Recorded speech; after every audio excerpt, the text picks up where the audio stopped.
stories told. Watch the fire burn away the cold. I am rising from the dust.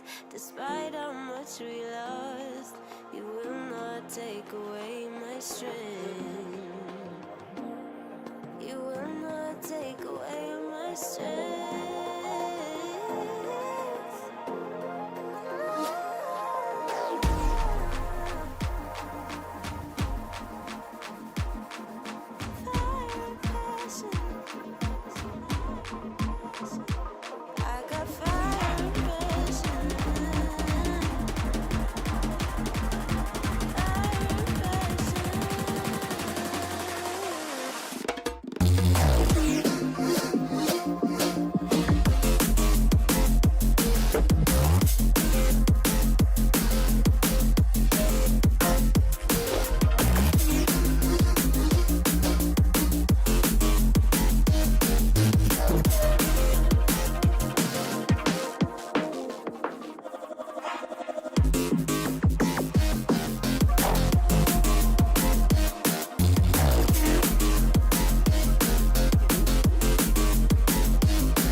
Shoulders, I'm showing stories told. Watch the fire burn away the cold. I am rising from the dust. Despite how much we lost, you will not take away my strength. You will not take away my strength.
watch the fire burn away the cold. Welcome back to the NLC Div 2. We're taking you away from some other action across the world. You know, things like Elden Ring, the Euros. It's not on. Right now, it's NLC Div 2. And we're here. 3 games today to close out, well, actually, even just kick off week 2. And it's going to be big action, big names, and potential big switch-ups in the leaderboard blocks because everyone is very close together at the moment. Yeah, absolutely. Because we're right at the very start of the tournament here. These teams haven't really separated themselves out. You know, Unique, they look pretty dang good. One of the teams we're going to see in that first matchup, Bruiser, haven't had the best start, but it's so early on. You can absolutely change things around at this point. There are plenty more games ahead of these teams, and it can take a little while for some of them to get their feet under them. So I'm really excited to see these teams really start to gel, and for us to see some brilliant League of Legends today. Yeah, it's been an unexpected start to the season, I will say. There are a few teams that have really shone that I wasn't expecting them to really pop off. You know, if we look at how they played last split, then, well, big changes have been made, but obviously that does come with the fact that we are a small ERL with Div 2. You know, a lot of teams have changed, players have swapped around, so a few new teams are kind of taking the top spots, but one team that has always been up there in the standings is Rich Gang. They are starting us off today against Ruza, and to be honest, I feel like these two teams, their profile has changed quite a bit since the last time we saw them. Rich Gang sticking to some things that we know and love. You know, they're still playing very bold League of Legends. They're kind of doing what they want. They're kind of having a bit of fun with it with things like Vayne Top. But Ruza, I feel like Ruza were a very consistent dark horse for the rest of the league. Whereas this time round, in the first 2 games, they haven't really shone up. No, it just doesn't feel like they're quite clicking as a squad yet, you know? They've been trying to play a little bit around their top laner, trying to get something going on the rest of the map, but it just hasn't felt like it's working. Obviously, like we said, it's early on. This team, in fact, has only played 2 games. They haven't even played the 3 that the majority have. So they've got plenty more time. But, you know, this is the point, week 2, week 3, you're trying to really kick yourself into gear and actually start getting those wins. I want to see some sort of identity from them, whether it is you just full commit to, hey, we're playing around topside, this is what we're doing. Okay, fine. Really try for that. Don't, you know, try one star one game, one another game. It feels like they're scrambling to get something going. Yeah, we will see what they decide to go for as we are going to go into draft right now. I will say a lot of question marks for me on Ruza. As you said, a lot of switch-ups, a lot of changes in style. I want to see what really makes them tick, really makes them comfortable, because they are a team of good players, right? We hopefully will be switching out that logo, but we will be getting a lot of good players. We will be getting a lot of potential good plays, but it's how they mesh, it's how they composite. That's a new word that I've just made up, you know. And Rich Gang are maybe not the best team to do it against because Rich Gang themselves can be quite unpredictable. But we're in the bans now, Bloxer. Twisted Fate, Callista, we're seeing the Talia, the brand, a couple of AP junglers gone, and I'm better for it. You don't like the AP junglers? I mean, to be fair, I don't like the brand. The brand is not fun at all, but I love brand the needs to go. junglers. I love how much it can really unlock your draft, allow you to play a load of different things. So I'm actually quite a fan of those. Tristana also going to go off the board, probably a mid laner at this point. I don't think I've seen her bot lane in quite a while at this point, but it feels like some of the stronger picks are still remaining. Obviously, don't know how much these guys are really going to be able to play things like the Core Keeper. That still feels like one of the strongest, even with a little bit of a change around on the most recent patch. Yeah, lessons being learned. The Tristana banned away. Rich Gang played it and played against it. Didn't go too well when they played against it, I'll be honest. It was a tough time, but it's not going to be in this game. Corki picked up, as you said. I feel like Corki has been the pick across the board. Everyone is liking it. Everyone is doing well with it. When you get to 3 items, he is a menace. Now in the bot lane, not in the mid lane. And I believe I even had a whole segment the other week about Corki skins that could have been, you know, like Postman Corki when you had the package. But either way, we're back into this one. Jinx can be locked in. I feel like Jinx is the safe pick. It goes really well. And you know what? Why not? Rich Gang have already played it twice before. Why not a third? I really like this one being picked up. I'd like to see it continued for a lot of these different champions. Also, when you pick in the Ahri as well, it's giving you a composition that you really want to try to front to back with mainly. The Ahri can weave her way through these teamfights a little bit, but she can also just provide that first pick potential with that charm, get that initial kill onto the Jinx, and then you can really unlock her. So I like this one. It's likely we're going to see a response of just another one of these hyper-scaling ADCs. That's kind of the meta that we're getting at the moment. Although I'm not entirely sure which one you'd be wanting to go to. That's a very different pick, actually. Okay. Oh. Okay. Not where I was expecting us to go here. No. This is now looking like Corki mid, right? But I also now I'm questioning even more. Why reveal the flex so early on? You know, it's maybe because they already know it's the Ahri. They already know it's the Ahri Jinx. So they don't need to hide that mid pick anymore. So I guess realistically, it is A-OK. Or maybe they were saying, you know what? You never know, actually, block. So it could be Kai'Sa mid. But for right now, we're going to play it as Kai'Sa ADC. Cassandra going to be locked in, though. Again, another champion that I feel like has just been on the rise in play. Ruza haven't played it just yet, but it's looked good across the league. Absolutely. I mean, the Cassante, it's just such a nice standard big tank in the top lane, but it does kind of unlock Casca to be able to play something a little bit different. You know, I was going to say you can wait a little bit to try to get that counter pick. Instead, it looks like it would probably be the Rumble top. I mean, I guess technically you could move the Rumble around as well. I would expect it to just head into the top lane. It has a pretty chill time into the Cassante. You don't really have to play too aggressively early on. You're unlikely to get solo kills unless, you know, you get a gank, you get something going a little bit crazy early on. Once you get to those team fights, you can be so impactful with that ultimate. Yeah, and those supports picked up the shit. So it is going to be interesting. I feel like the draft will really hit hard on those ones. At the moment, we're seeing top lane and mid lane already being picked. So jungle support really where the meta is going to be looking at for those final bans. Braum being banned away, I like it a lot. It does make me think maybe there's a world Nautilus could be in their minds though for Rich Gang. And we're starting to see a little bit of jungle preferential treatment, whichever one you want to decide. For Ruza there, taking away the Vi. Obviously still a couple of powerful picks still up on the board, right? Lilia, Jin Zhao, Jarvan, all still available. Yeah, the Viego too can pair up really well with the Jinx. You get yourself into a situation where you want that first kill, and once you have it, that team fight is just going to go in your favor basically every time. You said that it was a potential pickup for Rich Gang with the Nautilus, but I think both of these teams would be very happy to walk away with him.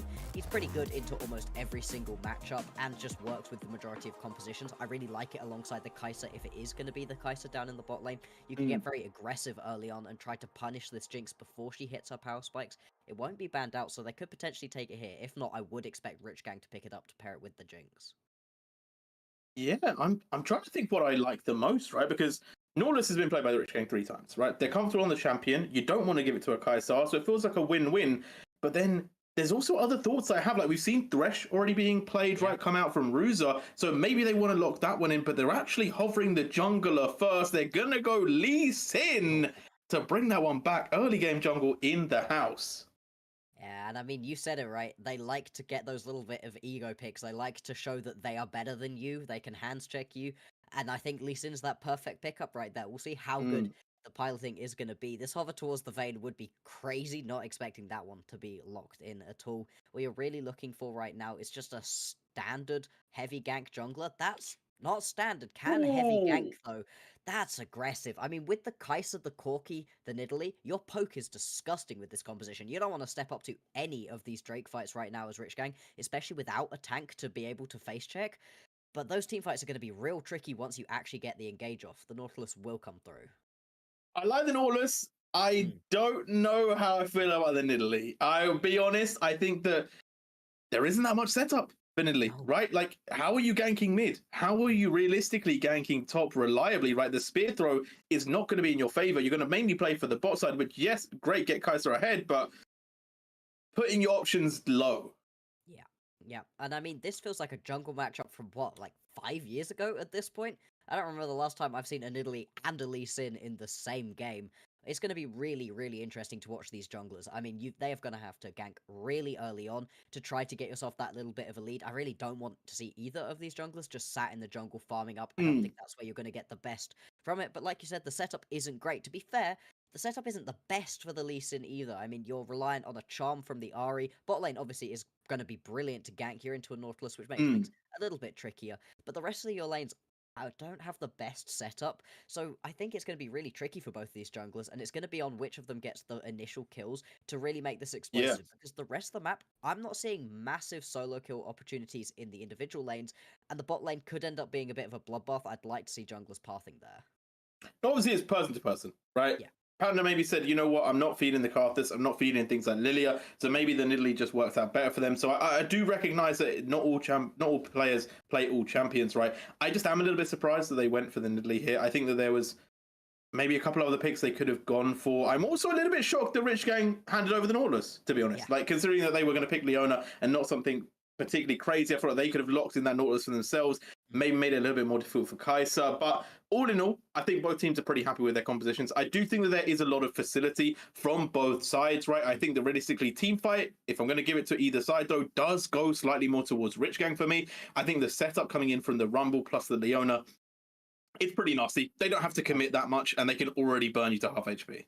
Yeah, it's going to be just disgusting. I mean, both of these bot lanes, if you get that engage, can be huge. But you do end up in a bit of a situation with the Leona and a Nautilus where you kind of don't want to be the first one to engage. Your counter engage is going to be that much stronger, especially when you pair it with a Jinx, because you can chuck down those chompers. You know where the Nautilus is going to end up, so that pairing can work really well to get a lot of the counter engages off. So it comes a situation where if your jungler's there, maybe you want to be the first one to engage. If not, these guys are probably going to be looking for the potential hooks, but going to be holding off a little bit. But yeah, tons of action in the bot lane I'm expecting. And to be fair, if we do see the Corki, the Ahri really going toe-to-toe, that could be a bit of an explosive lane too. But I think those guys are more going to be looking to play their lane and then join for these skirmishes around Grubs, around Drake, to try to get their kills.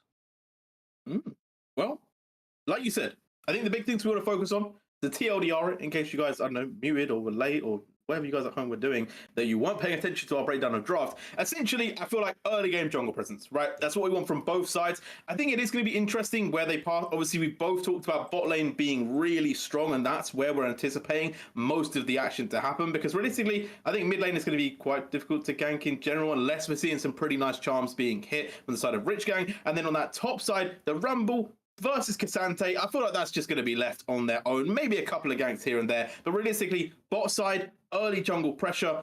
How does that factor in for like dragons versus grubs for you going into this game?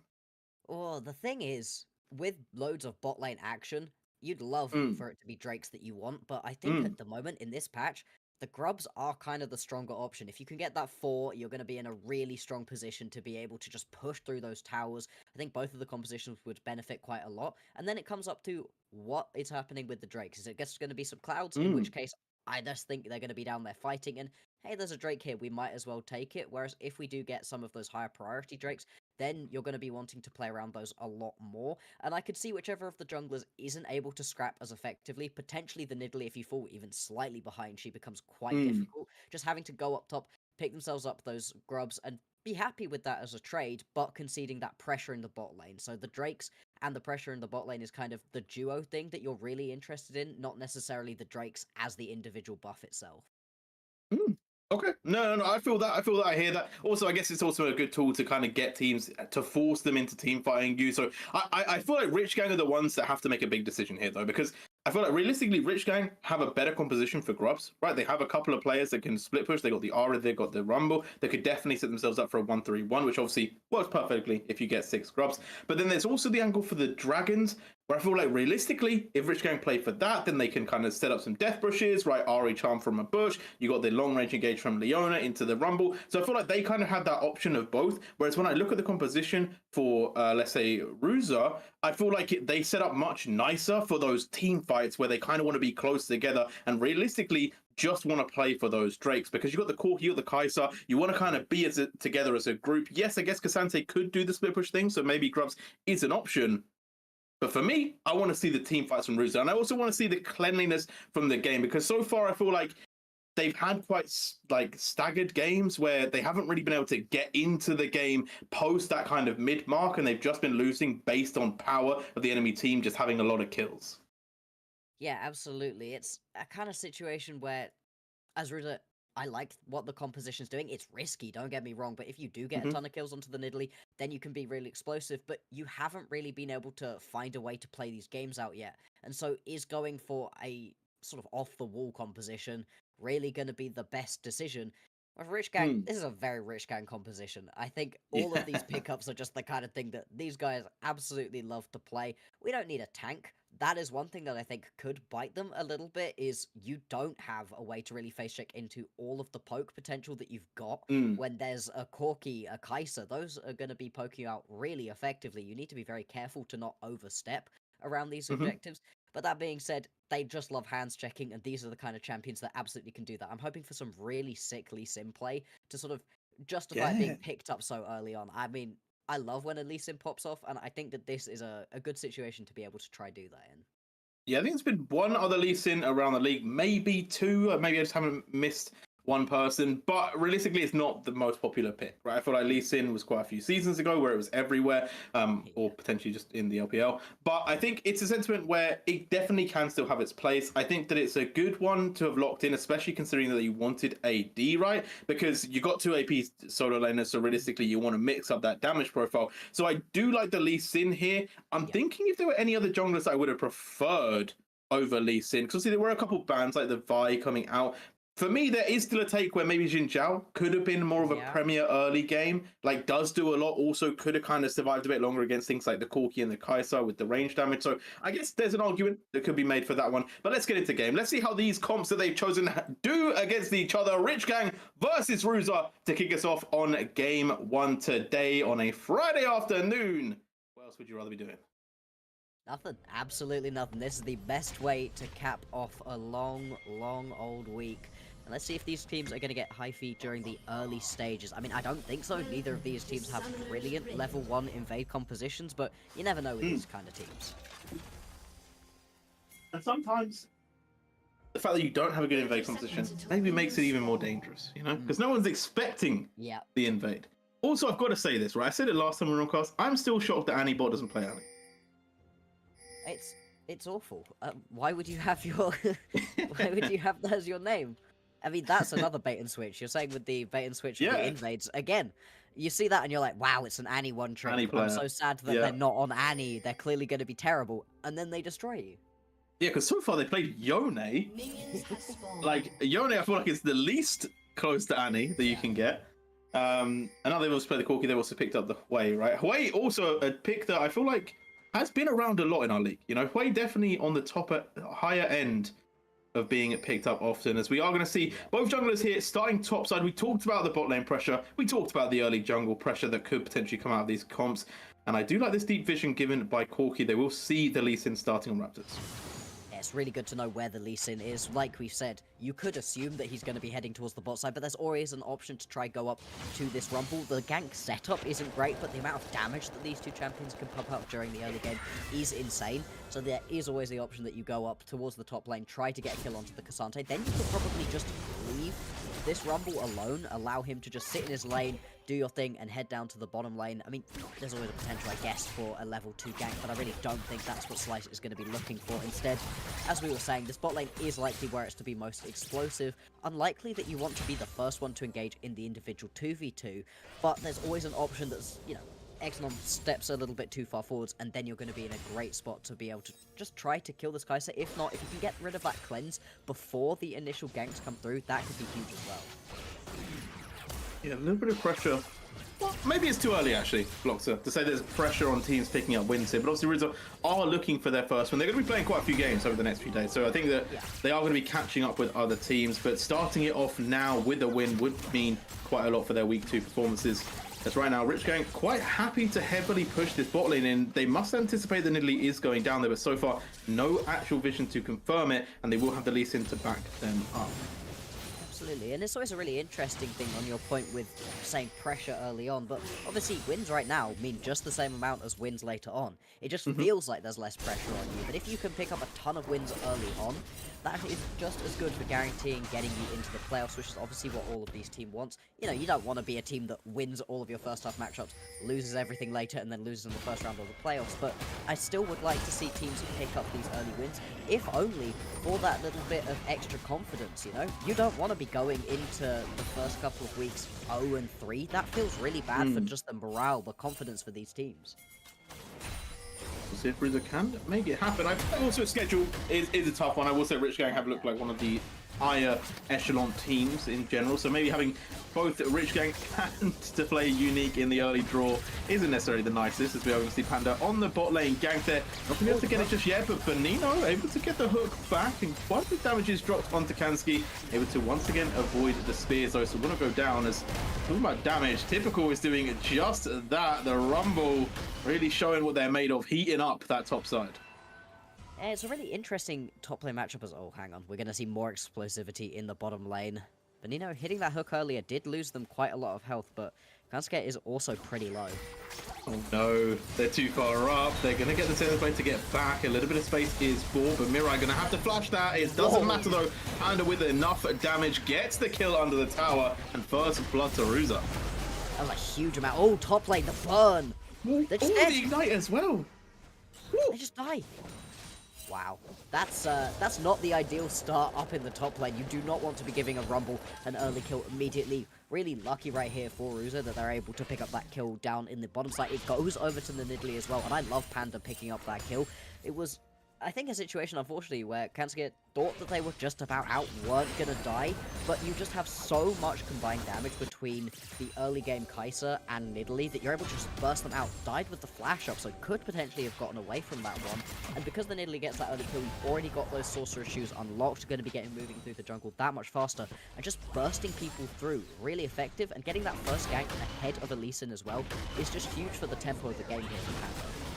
Yeah, so far, Panda sticking to the game plan we said. Early pressure, early gank. Slice, however, has kept the tempo, right? Got level 5 early on, setting themselves up and might start hitting those objectives soon because the Panda a little bit behind tempo because they chose to wait for that gank bot side.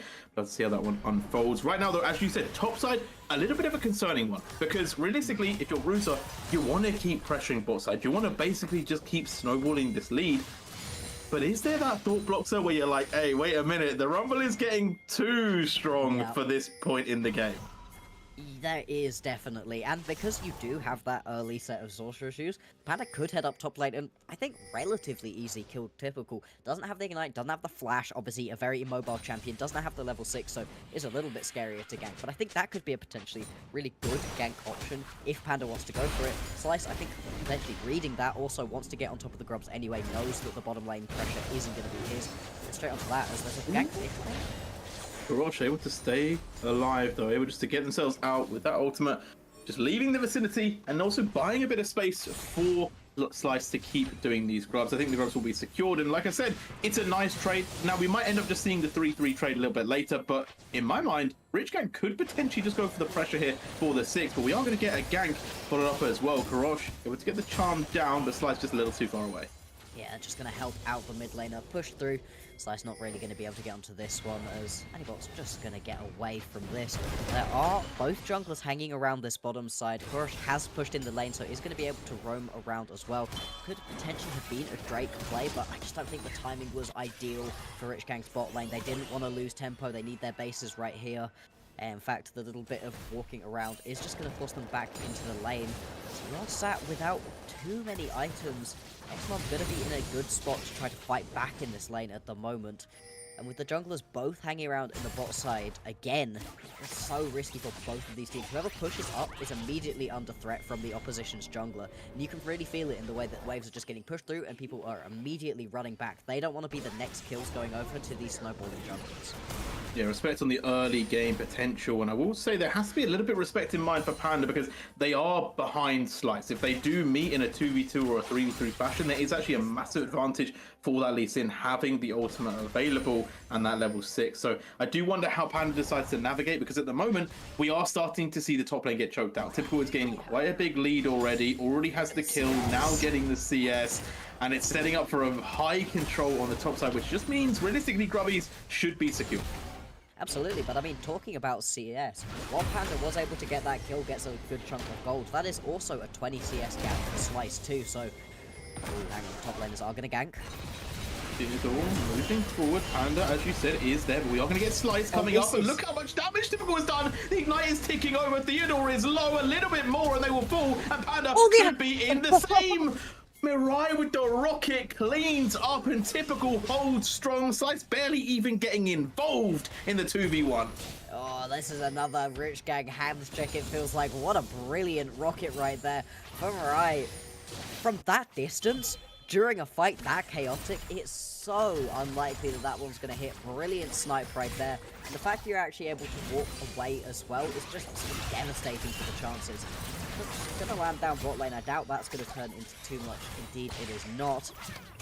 And this top lane is just going from bad to worse right now. The kills going down once again. That's 2 deaths now for Theodore. And as the player that, you know, Ruza were trying to play around a lot in their previous games, this is not an ideal situation at all. You don't want your Kasante falling this far behind. Big hook here. It's going to land onto a right. That's a lot of damage being done, but Exnom stunned up now, able to go. Killer Instinct Ignite is enough, and goodbye to the ADC of Rich Gang. Hey, you know what? Maybe they're going to switch that plan. Exnom looking kind of good at the moment. Yeah, exactly. You really aren't looking to play around the top lane in this game, and at least it is a Cassante falling behind. If you're the Rumble falling behind in this matchup, it's absolutely devastating. The Cassante will always be tanky, will always have the all-out to just be annoying in the backline, and getting a good, healthy lead onto your Kai'Sa is always going to be brilliant. I mean, the Kai'Sa build at the moment where you're just kind of trying to shred through whatever is in front of you is kind of insane. With static shift already completed at just 10 minutes into the game, makes this bot lane miserable to play. Obviously, Jinx, she hyperscales, she'll be better once we get late into the game, but don't know if we're going to get that far. Definitely a lot of questions still to be answered, but you know what, Boxer, we got a lot of time in the game because we're still only 10 minutes in, right? It's only 0.01k gold lead to Ruza as well, so the teams are neck and neck, although we are getting one prediction right. Rich Gang are going to set up for the grubbies. They will go to 6 grubs. They will trade it over for 2 dragons to the side of Ruza, and I feel like, to be fair, if you're Rich Gang, that's a pretty fair trade in my eyes, because you look at the siege, you look at the split push potential, it's going to be strong late game. Absolutely it is. I really like it, to be honest. There was a while where I think junglers, I'll put my hands up, I did it too, overcommitted to grubs when they first came out. Everybody decided that actually they sucked. They really don't. After a couple of buffs, a couple of changes recently, the grubs are now really strong, and with this composition, I definitely like it. You're able to pretty easily 1-3-1 when you've got yourself a Rumble and an Ahri. Those champions just sort of work well on the side lanes, can pretty easily 1v1 or run away in the case of Ahri. So yeah, I like this trade still. Giving over the 2 Drakes is always going to be a little bit of a risk, and this could potentially have been a dive, I think. It forced Kurosh to have to step out of that middle lane, allow that full push to come through from Anibot just to stop it. The all-out. Oh! All out takes Typical into a nasty position. Theodore, though, not going to be able to follow up with the flash away from Typical. But I will say, it actually wasn't 2 dragons. They've only taken 1 dragon. So Ruza, I feel like, are losing out a lot on the neutral game. Yeah, exactly. I also thought it was 2. I thought when we'd seen the previous play for the grubs, there was a response to the Drake. Clearly, we're imagining things, so only having 1, yeah, definitely puts you quite far behind. Did we imagine dragons? Kind of a radioactive take from you. Anyway. And that's the end of the cast. There we go. Good, nice to see you guys today. Yeah. I missed that one. There's a gank onto the mid lane. I mean, Anibot just going to be able to get away. Never. Brack would have been proud. He would have been so proud. But talking about proud, I'm actually proud that Ruza's kind of clawed their way back into this. You know, I feel like there was a start of this game where I was feeling like, you know what, Rich Gang, they're looking a bit strong. That top lane started to become problematic. But actually, through this bot lane play, through a little bit of objective control, I feel like Ruza are definitely setting themselves up. However, I do want to see a little bit more action from Slice, especially, but also still from Panda. I feel like the junglers haven't gained that big advantage that we maybe would have expected across any of these lanes. Absolutely, other than that first gank that saw the first one going over to Panda, it really hasn't been, although there's going to be another one here. Hook does land. Oh, and this one should be solidified. Kansky is going to flash away, and actually, we'll just about make it out. And now with Slice joining the fight, Ruza are going to have to force themselves back away, but it has set up the lane nicely, right? They are going to have to leave. Kansky surely doesn't stay around any longer, and that again gives more pressure to Exnom. This is so very indicative of the current meta right now. In pro play, you get so many games that go to 20 minutes with 3 or 4 kills. I didn't expect it to have spread all the way down to Div 2, but this one is really calm and controlled from both of these teams. You would have liked a couple more kills, like we've been saying, onto these risky junglers, the ones that would love to get themselves a little bit of an early lead. But as first items come through, as the next set of Drakes will be spawning in a couple of minutes' time, I think we're going to get things a little bit more explosive. The fact that you don't even blow a flash onto Mirai in that gank in the bot lane is going to be huge, though, as that's a great dodge onto the charm. Really, really nice play from Anibot there, putting pressure onto Kurosh, and has been all game, right? Slight CS lead, but in general has been looking pretty dangerous and stopped Kurosh from just being allowed to freely roam around the map. So I do really respect that from Anibot. It has looked quite strong. And I will say, on your notion of slow games, I'm not gonna lie to you, last week was on fire. So I don't know if it's a week 2 adaptation. Like week 1 was insane. We had some crazy games. Me and Middlecourt casted, I think, one game where it was basically like a kill a minute or something, maybe 2 kills a minute. But right now we're gonna see potentially some more kills here. Mirai taking a lot of damage, and XDOM does have killer instinct, could potentially go for it, but not enough of a way. But as you said, Aniport is there. They might look for this dive. They should do. They've got a great position to go for it. Hook does miss. But they keep Mirai in the lane. But here comes Karosh. 4th member has joined, though. Panda in the vicinity. And right now, Ruta, they are holding this wave hostage. They are not allowing them to get under tower. And Mirai is finally going to die to the depth charge. No avoiding that one. As Ruza just hunting for that second one. A fish in a barrel is the synonym. And that is going to be an easy pick up there for Ruza. They take the tower as well. So keeping that bot lane pushing, keeping them ahead and building up a bit of gold. Absolutely, and as we were saying, it was sort of the top lane that Ruze were trying to play around. Maybe they found their style finally. Tried to pump some extra kills into this bottom lane because XDOM has looked brilliant. Obviously, we have a little bit of a chuckle at the depth charge being the thing that gets the kill. But you're still going to be so happy to get those 2 kills bot lane, get a tower. You trade it over for a Rift Herald, but the Rift Herald's only as good as many towers as you can pick up. If you only pick up 1 tower with the Rift Herald coming up, that's not going to be a worthwhile trade overall. So really happy with the way that this lane has been played out. Even though it takes quite a long time for those kills to go down in the bottom lane, it's time that you're just not able to really do anything as Mirai. You're delaying that power spike even more. You can see that eye-edge has just been completed for the Jinx, whereas you're well on the way to the second item right now as X1. Yeah, and if we look at the spiking nature of the champions, right, Jinx, a little bit longer. You know, once you get 3 items, really, really scary. But the Kai'Sa at 2 is going to be so, so deadly. So I feel like Ruza, they are stacking themselves up nicely for this mid game. They look very, very dangerous with that mid and bot doing damage. And I will say, I think that there is a world where they can really start to force these dragon fights and gain control over Rich Gang. They really can. TP going in here was quite aggressive. Kansuke takes so much damage to start this fight. Equalizer going to go down, but it's not going to be enough at the moment. Typical just not able to get through Theodore. And even though the lane was going well, cannot burn through the tank in the team fight. However, Ruza on the back foot here, not looking to overextend. But the charm landing, Benito gets caught out, will finally die, but it's a 1-for-1 trade so far. And XDOM just about walks away, not able to be picked up by Mirai. A massive, massive win condition there. Could have been the Jinx getting excited, but it may still happen. Aniport going pretty deep. Mirai going to try to follow up, but again, just about living. And Rich Gang just cannot finish off these kills.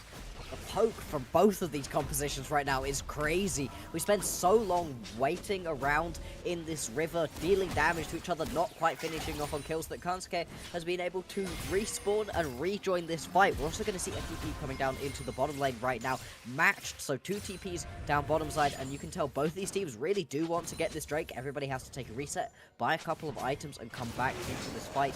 A couple of big items were completed. You can see that Lich Bane now on Panda. That's going to be huge for when these spears are landing. A couple of them went wide. If they hit now, you're going to lose your health very, very quickly.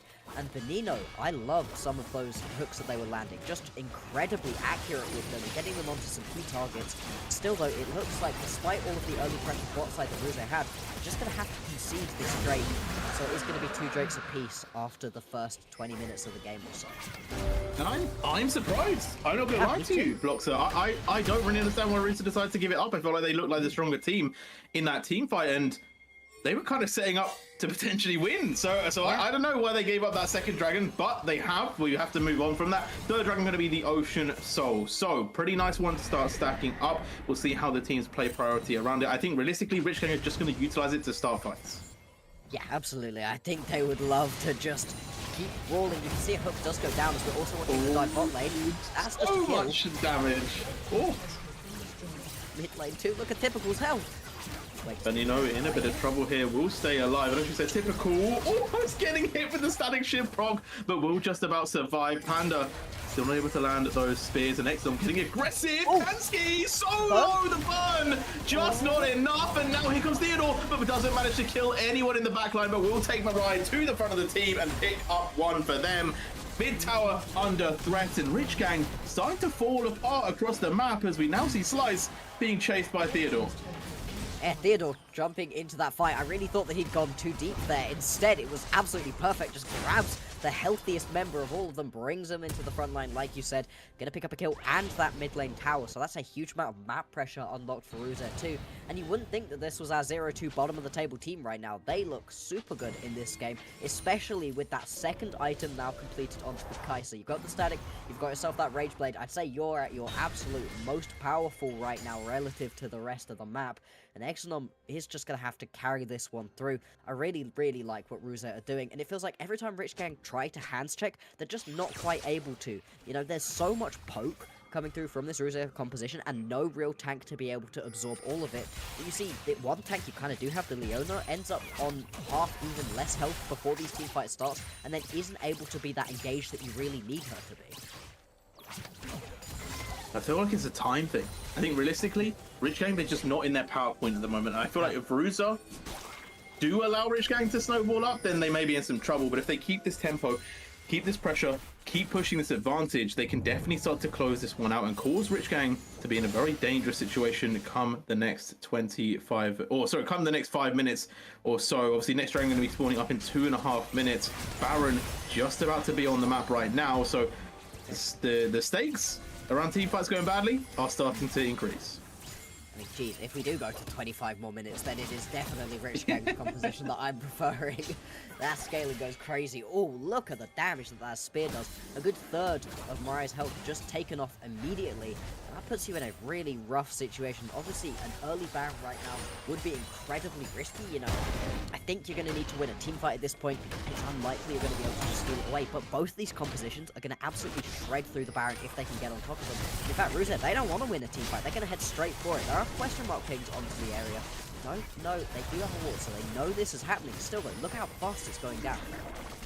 It is a pretty quick Baron, but Ruzer, they understand the dangers of doing this Baron. They are going to back off, and here comes Rich Gang. They're looking for the play. Knock-up is going to land onto Mariah, but no further movement from Ruzer. They're not going to step forward any further as Equalizer chases them out, but again, avoided. And I actually feel like Ruzer are the better off when it comes to ultimates already used in that last team fight, so must be pretty happy about it. Yeah, it works out. Hook and the lamb, though. Oh, wow! Lee Sin has disappeared, sliced but not of life apparently, and Ruzer, they might just go straight back for the Baron.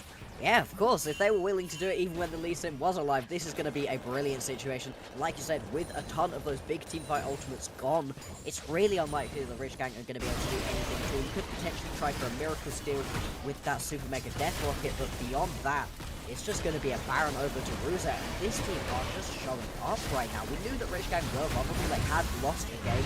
They do sometimes try to get a little bit too aggressive, and I think that is really showing up in this game. Like you said, their power spikes hadn't happened yet. They were still waiting on getting the items they really needed to be able to fight effectively, but they kept trying to force fights, trying to get really aggressive, and it hasn't been going good for them so far. It kept them close during the early game, but at this point, they're down by a huge amount of gold, nearly 6k. 6k is a huge deficit at this moment in time, and it may be going to more. Mirai gonna have to flash away. Exnom swooping in there and not getting the kill, but Dragon on the board. 10 seconds should be an easy take for Ruzer. I don't really see a world where Rich Gang can contest. Vision setup. Like, can you really step in here as Rich Gang? The vision is just crazy right now. Thank you, Observer, showing off the fact that you have absolutely no clue what's going on as Rich Gang.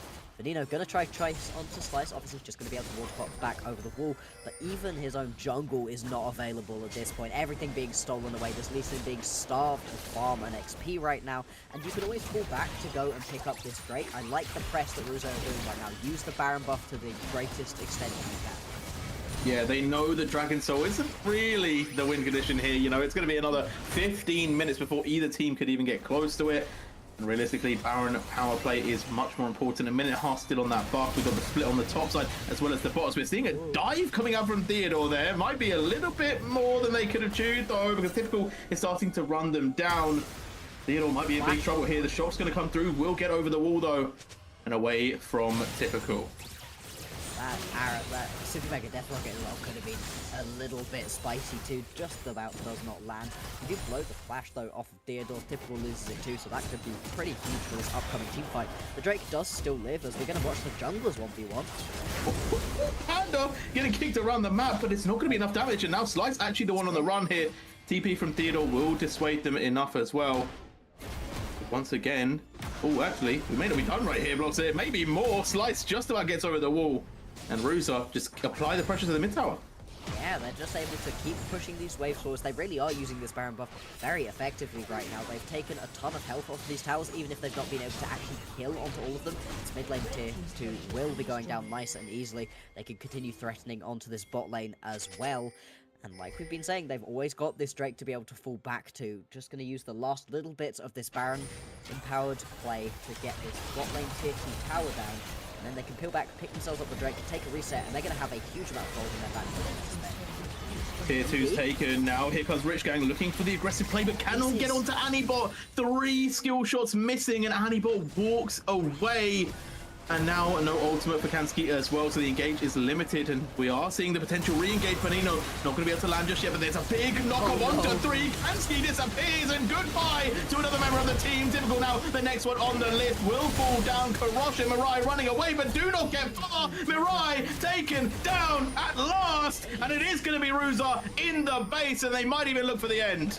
They could potentially. It's about 20 seconds until anybody respawns, and even then, it's just going to be the Lee Sin and the Leona, not the premier wave clear that you really need. There's a ton of damage onto these towers already. It could get a little bit risky right at the end, but I think this is just going to be the end right here. This has been an incredible game from Ruza. Ruza have looked like a completely different team starting off week 2 here. They are looking strong. They are looking much more clean. The macro was on there, and they did not allow Rich Gang into the game.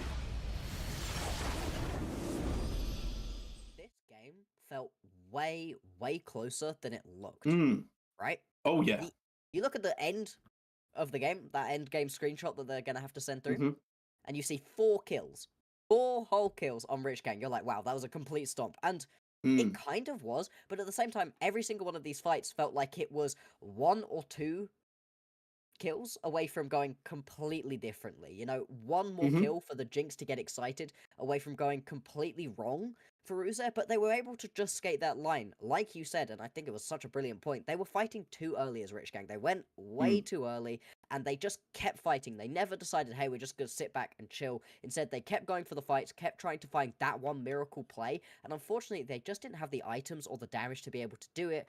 And as Ruza, they were able to find the fights in their perfect opportunities, a couple of picks, used their poke composition really effectively, and actually, I kind of loved the Nidalee. I was skeptical, but I liked it in the end.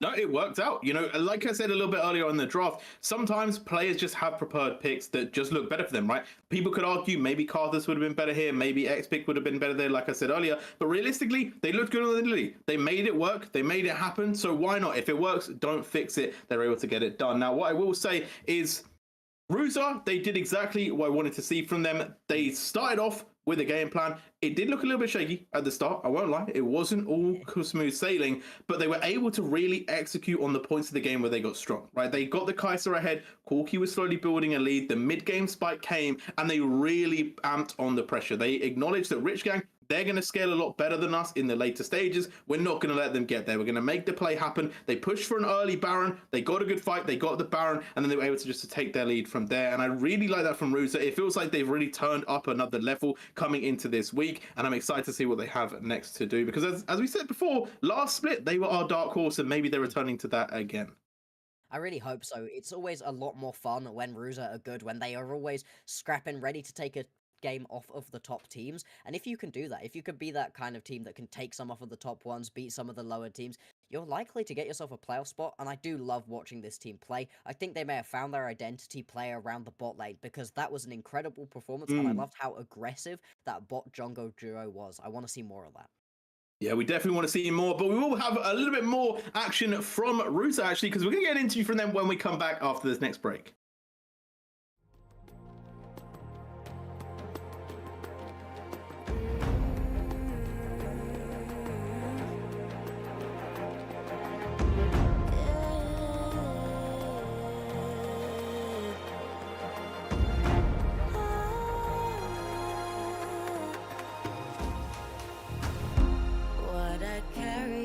Shoulders, we're showing stories told. Watch the fire burn away the cold.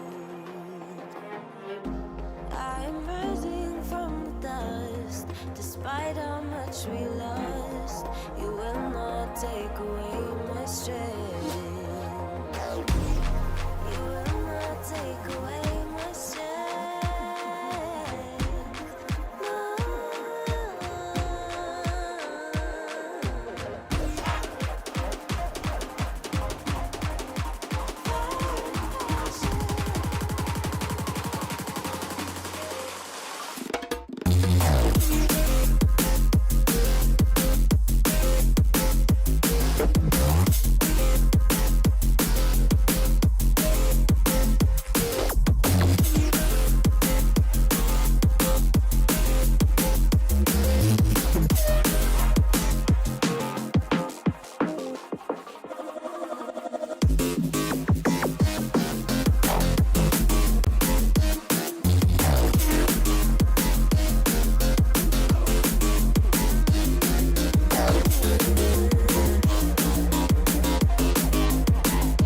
I got passion.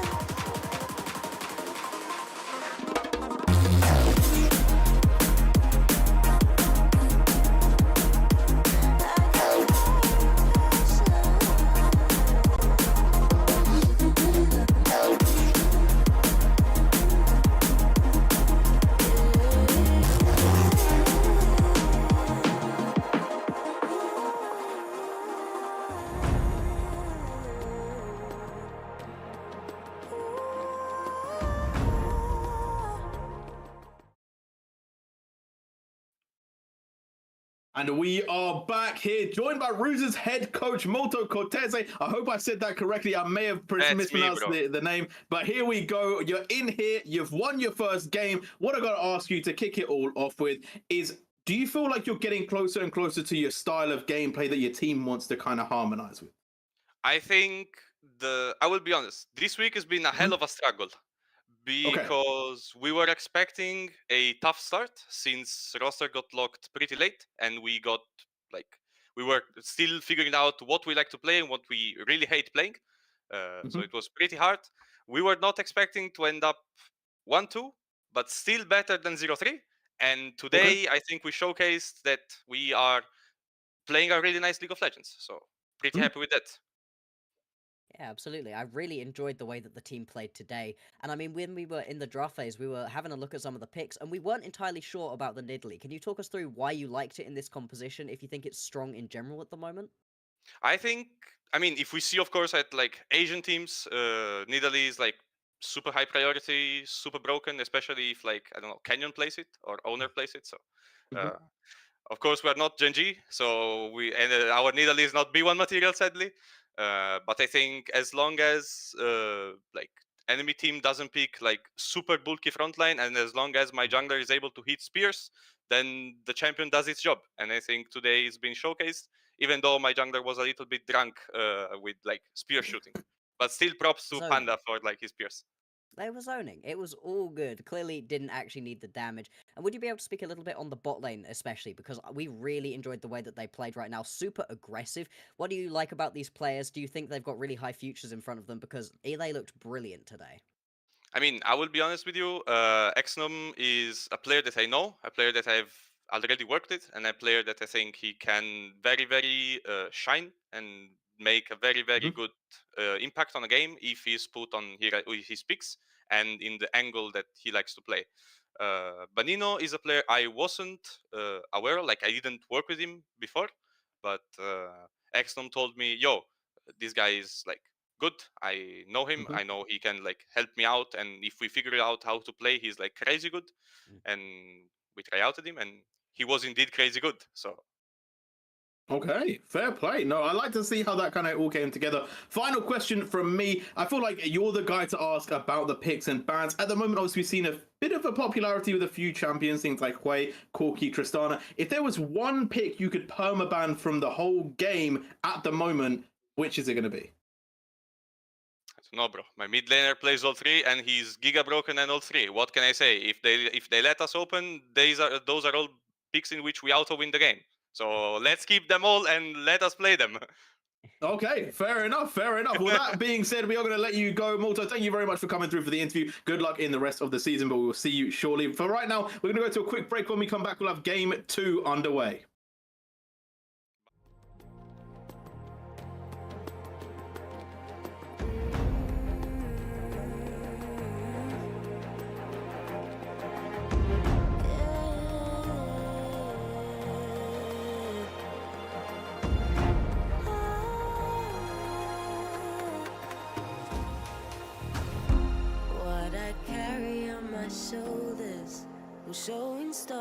told, watch the fire burn away the cold.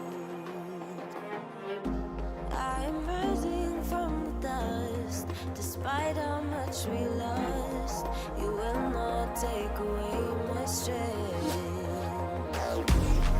You will not take away my strength. No.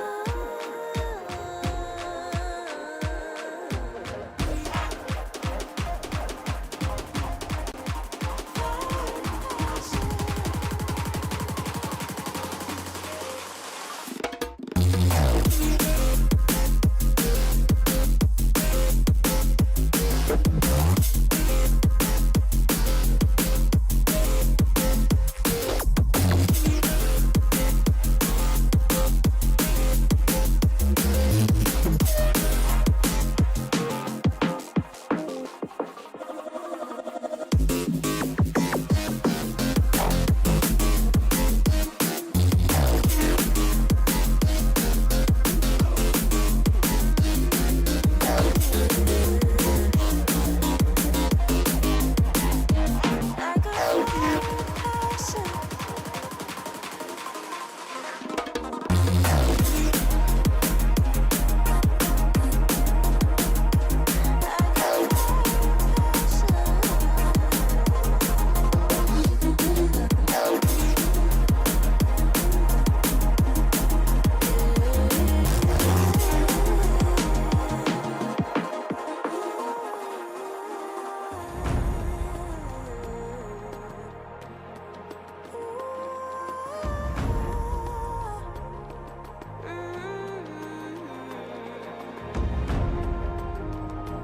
What I carry on my shoulders, I'm showing stories told. Watch the fire burn away the cold. I am rising from the dust, despite how much we lost. You will not take away my strength. You will not take away my strength.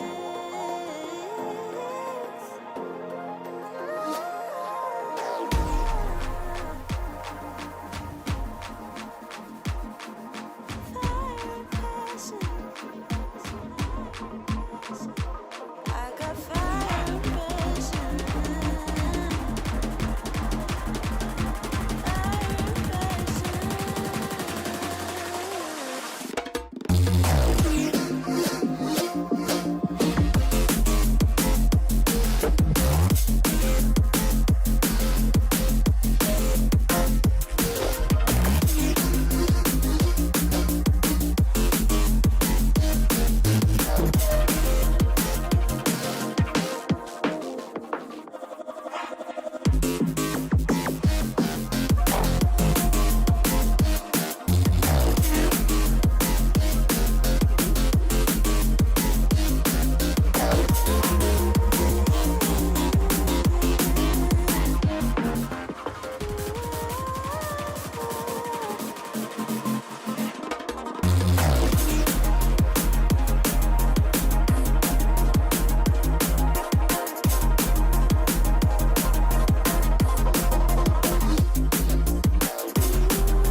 What I carry on my shoulders, I'm showing stories told. Watch the fire burn away the cold. I am rising from the dust, despite how much we lost. You will not take away my strength. You will not take away my strength. No.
Well, we are back, and this game is a tough draw. I gotta say, Unique are back taking on Chaos, and I feel like Unique, Bloxer, that's where we're gonna start, have just looked like the best team in the league right now. Yes, it's only 3 games. Yes, it's early doors, but they've looked clean, they've looked strong, and they finished games quickly. They really have. It doesn't feel like any of the teams that play against them even get a foothold in the door. They don't even get a first step in the game. By the time of which they've got a couple items and maybe feeling good, they've already lost. It's already going to be Unique closing out these games. They easily feel like the best team that we've got in the league right now, and it doesn't even feel close, which is a really scary position to be in right now as Chaos, a team that maybe hasn't had the best time of it. It's at 1 and 2, doesn't even have the strongest strength of schedule that they've been playing up against. They lost to Fourth Wall. Garden Gaming. They lost to Garden Gaming. Like, is that really the strongest opposition? Not particularly. And so right now, it really does look like like Unique are going to just be having a great time. But obviously, there's always a chance that things flip around. Yeah, and I will say there were some positives in the game that I saw them play against 42, right, where they did manage to pick up a win. They were able to keep quite a lot of control, especially around that early and mid game. It got very hairy in the late game, I'll be honest. It started to look shaky. They almost lost the game, but they were able to keep it controlled. And I will say Certified, definitely someone I'm looking for them to play a lot around, because I think Certified has done quite a lot for them in the previous games. Also, Nikui, definitely going to be a pertinent player in this lineup. So let's get into draft. Let's have a look how these two teams are going to start setting themselves up, because we've seen a couple of interesting looks come out from both teams. They're kind of scattered around how they want to play. Bruises in the top, tanks in the top, carries on the bot side. And also, we've got to talk about it at some point, right, Bloxer? Unique so far have played Deadhound on Hui all 3 games. They really have. So I guess finally they're going to have to play something else. I mean, I think at this point it makes sense, right? If you get beaten 3 times by the same pick, maybe, just maybe, you should ban it. So I like this strategy from Chaos. Just gonna get that one off of the board, and that would be really interesting to see what else he actually has to play, what else we're gonna see. We're seeing a lot of the AP junglers taken off of the board right now. Also gonna get some of those priority picks like the Skarner, the Corki taken away, and the Tristana as the first pick. I mean, fine. If you're getting beaten by Hui, I don't think it's gonna be better because you're getting beaten by Tristana. Yeah, and they played Tristana twice already, so they know how to pilot this pick. It's definitely strong for them, and Dusty was able to pull off some pretty nice plays against games like Rich Gang, where they were able to get a triple to basically end the game out. So it's definitely a pick that they feel comfortable with. I would be super shocked if that's Talon, by the way. But the Azir coming back, I think Azir not been that popular recently, kind of had a bit of a fall off, but the Ivan I am interested in, because a couple of teams are starting to pick it up. Yeah, the Ivan's been looking pretty strong at the moment. It just gives you so much control once you get into these team fights. The bushes stop anybody who's really focused on auto-attacking like a Tristana. It means that you can just position around these objectives that much easier, and then it just gives so much to your carries, the ability to get closer to your targets so you can actually hit them, being able to stun people up, have the shields. It's just so effective at being another bit of support, and as long as you draft strong enough carries to play around, like the Azir, I think that fits into the category very well, then you're going to be in a very nice spot with this Ivan. You do always have to be a bit worried about invades during the early game, so we'll see what the jungle matchup will end up being. It could well be the Maokai right here, unless we see the Maokai potentially going into the top lane, although that's not been the case for a while. Yeah, that's some old school League of Legends. I will say I expect to be Maokai in the jungle, right? So far, Banishri has played Maokai or Ivan, so I don't know if he's just like a tree man or something, what's going on here. Maybe he's voting green in the new election. But at the same time, Zyra might be one on the line, so maybe we'll get all 3 trees being locked in. But we'll have to see if that does come about. But obviously the Maokai is going to be nice. The Nautilus is very much on the page that Touch likes to play on, right? Has been looking for those engaged supports every single time. So realistically, I'm not too surprised about the lineup that's come through from Unique. Unlike what we said a little bit about Ruza, where they were trying to find their style, I feel like Unique know exactly what they want to do, and they're sticking to it. Chaos, though, giving a bit of a switch-up look here. The Leona they played before, the Ivan is new, the Azir also new, but very standard front-to-back situation as of so far. And I like that they showed the respect of that Aatrox ban there, because I will say, Archfiend on Aatrox, we've seen it once, unreal. Yeah, Do you want to give over that Renekton as well, though? Both of those pickups have come through crazy so far for this guy. At this point, I really don't know if there's anything you can give over that I'm like, oh yeah, that's gonna go fine.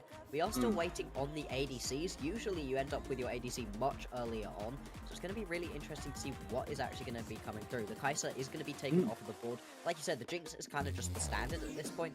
I could see Unique picking it up, but I don't really think it's aggressive enough for the kind of bot lane style they want to play.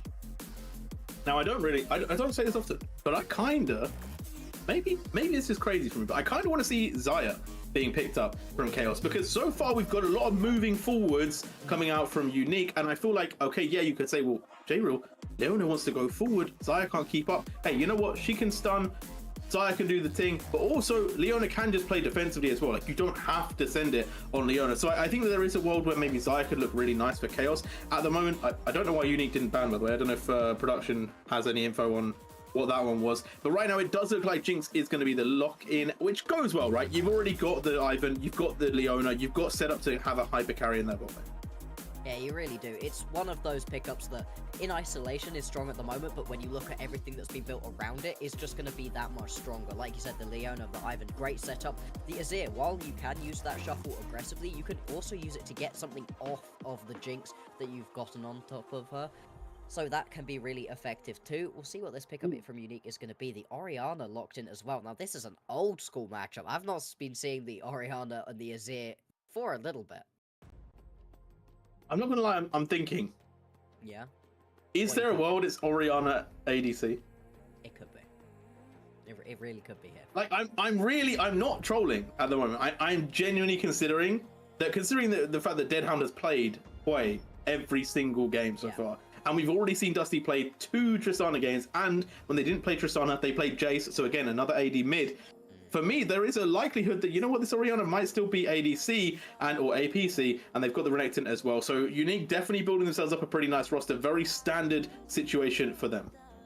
I gotta be honest, I like it if it is the Orianna down south. I mean, into the Jinx, it's a little bit rough with the Leona. Orianna obviously is super immobile. You kind of would like to have the buffer ability of the Jinx to get out of the way. Oh. I feel like they're thinking about it as much as we're thinking about it right now, because either way could work. I do wonder if just the immobility of the Orianna is kind of the reason you don't want to go that way right now. It could be incredibly bad if your Orianna is down in the bottom lane. Every single time she tries to move, there's chompers behind you, you're getting stunned up from the Leona, you're just not able to move around these fights, and you're not going to be able to react as aggressively to an early North Hook. If you are the Orianna, you don't deal as much damage. I like the idea it could have been, and I think having that flexibility is great. I think they've not gone for it, though. I think the Syndra would have made more sense, or something like maybe going for... I've completely forgotten. They were in my mind right now. Oh yeah, Xerath could have also been something they maybe locked in, because it kind of matches the Hwei a bit better. Obviously, Hwei notorious for having a ridiculously long range that Xerath could have matched. Or you could have had the Syndra that obviously has a little bit of CC for themselves, so won't necessarily face the same fate of getting dove on by the Leona that maybe an Orianna definitely would do. So yeah, I definitely understand that it's probably not going to be the best pick into that bot side, but obviously the Tristana going down to bot lane, we've seen it a couple of times. It is still workable, and obviously with the engage options that they have, definitely a lot of pressure could be applied there, especially if they get the early ganks. Yeah, absolutely. You are putting yourself into a situation where if you can get those early ganks off, and you know these junglers are pretty effective at being able to do so, you could be in a really good spot moving into that mid game. Once again, I am going to be watching these junglers to see where they go towards the Grubs and the Drake. In that previous game, we saw how actually just picking up those Grubs, it didn't work out. If you are in a behind position, if you're not able to play aggressively, the Grubs really don't give you that much. If you're never hitting towers, you don't get any benefit, whereas the Drakes are always going to be useful to you, whether you're ahead or behind. You're always going to end up fighting your opponents. So do you want to maybe commit more onto the bottom side, try to get yourself those Drakes as well? And if you can get a Tristana rolling early on, she could be miserable to play against. The mobility of her especially could jump in, kill you, get that reset, leap back out again, and there's kind of nothing you can do about it. Yeah, no, it's definitely a dangerous pick in general. I also do like the Orianna synergizing with things like the Maokai and the Nautilus. So team fight wise, which is what Unique I feel like have been really, really dominant with, is set up again. So they very much stuck to their style. I'm expecting a lot of similarities coming out from other games. But Chaos have drafted a really nice team. You know, I am actually really here to see what they want to do, because Azir Jinx, very, very deadly, right? However, the big clause, the big what if is, can they get to the late game? We already saw it earlier on today. If you don't manage to get yourself to that 3-item power spike, are you going to be able to play out these fights? Obviously, we have a lot of pressure in the top side as well coming in through the Renekton. So there is a world where Unique can really start to explode on all bases and really push Chaos behind. And if that does happen, I feel like it's going to be quite a hard hill to climb. I mean, it's a really interesting strategy to go for, right? You're up against a team who are early game connoisseurs, whether or not that's just because they're better than you and the early game's the quickest point at which they can start getting those kills and win the game through. And so you draft a really late game focused composition. If you can get there, amazing, and that would give me a lot more confidence in this team, in Chaos in general, if they're able to get that far up against such a good composition as Unique. But if it goes wrong early on and your composition isn't even good at that point in the game, there are very few avenues to sort of try to play around to get later on into the game beyond, I guess, turtle under your tower and hope you get there. It's such a risk, but at the same time, if you can weather the storm during the early game and then you outscale massively, that's a really good situation to be in, and then you can find really effective team fights. I love the team fighting composition. It's very front to back. You're looking for that first kill, and if you can get that first kill onto the Jinx, like we've been saying in the previous game as well, that's the situation where all of a sudden it's very risky for Unique to allow this game to go long. Yeah, and as much as we're looking around the bot side, because obviously that's where the carries are, I am still looking a lot at that top side because there is a lot of potential coming out from the Renekton, and I feel like so far from what we've seen from Archfiend, they're quite an aggressive player. So I wouldn't be surprised if we see those aggressive plays being had, really trying to surge forward to try and get that first blood or try and really put a bad position for Nikui to really play the lane. And we are going to have to, okay, I did just read the message. We are going to have to redo draft. I'm not exactly sure what was the issue. I don't know if production has the answer for me, but we are, I think, just going to speed through the majority of this. Maybe there was one pick. Okay, Cow's Tops client crashed. Okay, that's why. Couldn't swap at the end. We didn't even see that. I think we were too busy looking over on the other side at whether or not the Orianna or the Tristana were because it was Gnar. It was Gnar as well. That's the other thing I want to keep in mind. Renekton versus Gnar. I feel like, yeah, Gnar can do a lot, but you know what, Renekton can kill squishy Gnar pretty easily. He can, but it's a really skill-based matchup, because if you're able to play this one with effective spacing as the Gnar, you really can't get much done as the Renekton. You're constantly getting poked out by the mini Gnar, and then the second that he gets you a little bit low, he goes Mega, then can just go toe-to-toe with the Renekton. You've got to be careful to not step too close to him during that squishy phase, but of course, if you can get on top of him, if you don't space it correctly as the Gnar, yeah, you can immediately get solo killed, and we've seen just how good Unique's top laner is, right? Has been just wrecking people on kind of whatever. I mean, it was the Aatrox you said that was the most ridiculous thing Archfiend was able to play on, but even the Renekton game that he had looked incredibly impressive, and I just worry a little bit for this Gnar. Like you said, in a completely even skill-based matchup, it's pretty 50-50. When Archfiend is on it, yeah, I think I am going to be putting a little bit more stock in this Renekton this game.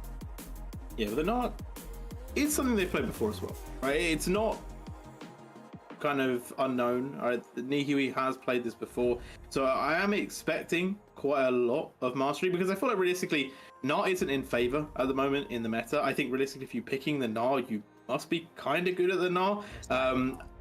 So it's kind of a sentiment of like, realistically, I would say that I actually feel like there is a lot of potential coming out there from Chaos to really kind of show a lot of power, especially through that top side. And I will say Ivan, obviously, because of his difference in clearing, can be a little bit more sporadic on the map. You know, he doesn't have to necessarily fit the same tempo as other junglers because he doesn't do camps. No. You can go wander through, set everything up, and then you're kind of just waiting a little bit. You've got 30 seconds or so to wait for those camps to be clearable, so you can just go kind of wherever you want to. It is what makes him vulnerable to invades, but I'm not that worried about it with a Maokai. You know, if it was something like the Nidalee or the Lee Sin from last game, then you're quite vulnerable to those invades. The Maokai not going to be the same, so you can, as this Ivan, really look to impact onto any of these lanes. Once you've got level 6s available, I think all 3 of these lanes are perfectly reasonable to gank. But the exact same can be said right here for the Maokai. All of these lanes are gankable once the level 6 have come through, even pre-6 for the bot lane and the top lanes. And so I can see these junglers in a situation where they're not able to clear as many camps as they really would have liked to, because you are just being pulled all across the map. And in that situation, I kind of prefer the Ivan, because he can just set it and forget it and come back to his camps later on without having to worry about being delayed on the map so badly. I like that. Set it and forget it. That is the Ivan strategy. I hear it. I hear it. No, that's cold. But I think realistically, I don't agree with you. Right? It's a sentiment where we can see a little bit of a difference in how this one plays out. Again, this is a big showcase for Chaos to really show what they can do, right? Because we're heralding Unique as being the strongest team in the league at the moment. If Chaos can show up here and make a close game or potentially win the game, it's a big statement to the rest of the teams that they are one to not be messed with. And I feel like they've set themselves up nicely if they can get to those later stages. You know, there is a still big if for me, because obviously you have to get yourself all the way to the end before you can really kind of count your chickens. However, if they do manage to get themselves into a 30-minute situation, really strong, really favoring them. But again, one thing I wanted to kind of have a look at, and one thing I've seen from Unique a lot, is those early neutral objectives. Unique have been very on top of the dragons, very on top of the grubs, some games taking both sets of grubs and a dragon. So if you are Chaos, I think one of the big things to kind of help yourself ease through the game is to get a bit of an objective control. Yeah, I mean, you can't let that happen. If you are getting 2 sets of grubs plus a Drake, plus 2 Drakes, you have just completely swept the jungle. You are getting completely gapped, and it makes playing the game that much more difficult. Even if all of your lanes are going even, which, to be fair, in this situation where you are able to pick all of those objectives up, I kind of doubt that all of your lanes are completely even. But even if they were, you would be in a really bad spot, because you've got that extra tower pressure that you're constantly going to be facing, because having the control over those Drakes is so impactful. So I need to see Chaos control it. Well, let's get into game. Let's see how they play this one. Obviously, a couple of concerns still in my mind, though, Bloxer, for that control, because obviously Ivan, not the best at actually taking objectives, so relying very much on the team to back them up, and I feel like that kind of plays into Unique's style of game. But we'll see how this one does pan out as we're on to the Rift. Nothing crazy being set up just yet. No, as of right now, everything... Oh, that being said, there are a couple members on top of each other. I think this is likely to just be a Maokai Slapling getting thrown in. Unless you really want to force this one, which could be a little bit risky.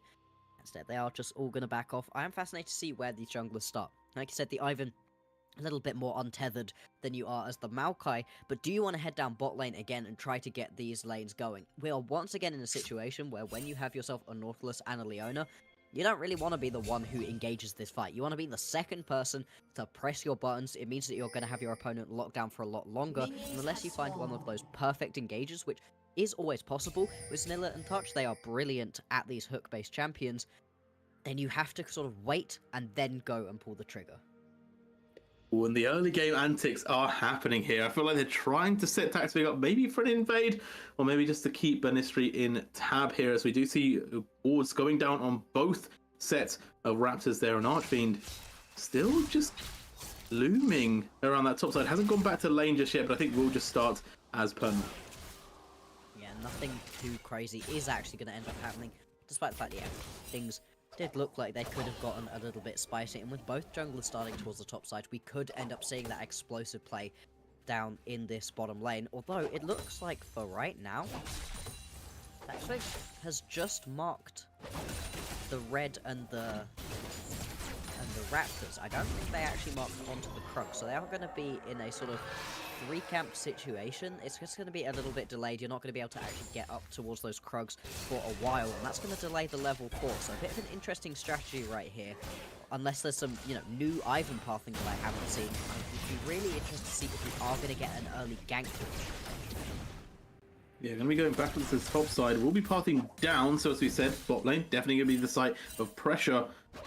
At the moment, there's already pressure being applied here. Deadhound looking very comfortable on the ADC, and I feel like this is also a little bit of a showcase coming in from the side of Unique as well, because they're not only saying, okay, we can play these mages in the bot side, but they're also showing that they can just play normal ADCs too. So if they do pull this one off pretty flawlessly, well then their level, their stock, I guess, in the league is definitely going to go up. Absolutely. Being able to take down Unique is such good bragging rights, especially when some of the other really strong teams in our league have failed to do so right now. I mean, Rich Gang were one of the first to fall to Unique. They have Obviously, we saw them lose in the previous game too, but they were looking like one of our stronger ones. And Unique took them really without any particular issues. They seem to be able to take them out just so easily. Have to see, Touch keeps stepping up as if he's gonna hug, but I really don't think you want that one right now as the Nautilus. It would pull you far too close to tower, likely to get you stunned up underneath it if you step too far forwards. And despite the fact that we spoke about how, we'd really like to see these junglers gank early, see what's going to be happening, so far this early game has been pretty chill. Nothing too interesting has happened. There is a good push happening right now in the top lane, you know, keeping Ninjas kept underneath this tower, giving a nice early back through over to Archfiend, and actually goes back and picks up a cull. Interesting. Yeah, so not going for the kill lane that I would have thought. Going for a little bit of scaling. I guess the cull, while you have that early pressure, can be pretty nice. And talking about early pressure, Dusty is really putting a lot of pressure onto Kajila, right? Every single time we've looked at this lane, it's just been Dusty permanently forcing Kajila out of it. Yeah, absolutely, and is going to have to force that TP already. That's huge to be able to do so far. So early in this game, and with this recall coming through from Dusty, I mean, could potentially TP back into this lane just to keep the pressure up, but also is in a nice enough spot to be able to just walk back to lane and keep that TP advantage. Instead, just going to TP back, is going to use it to keep up this pressure, and if you can, that's going to make going for these grubs, or the Drake, that much easier. Obviously, the grub's not going to be up for another minute or so, but with the Drake spawning pretty soon, and a relatively quick take on it, if you can get Dead Hound and Touch to come and play with you. Ooh, some scrapping in the jungle. Yeah, Taxfig.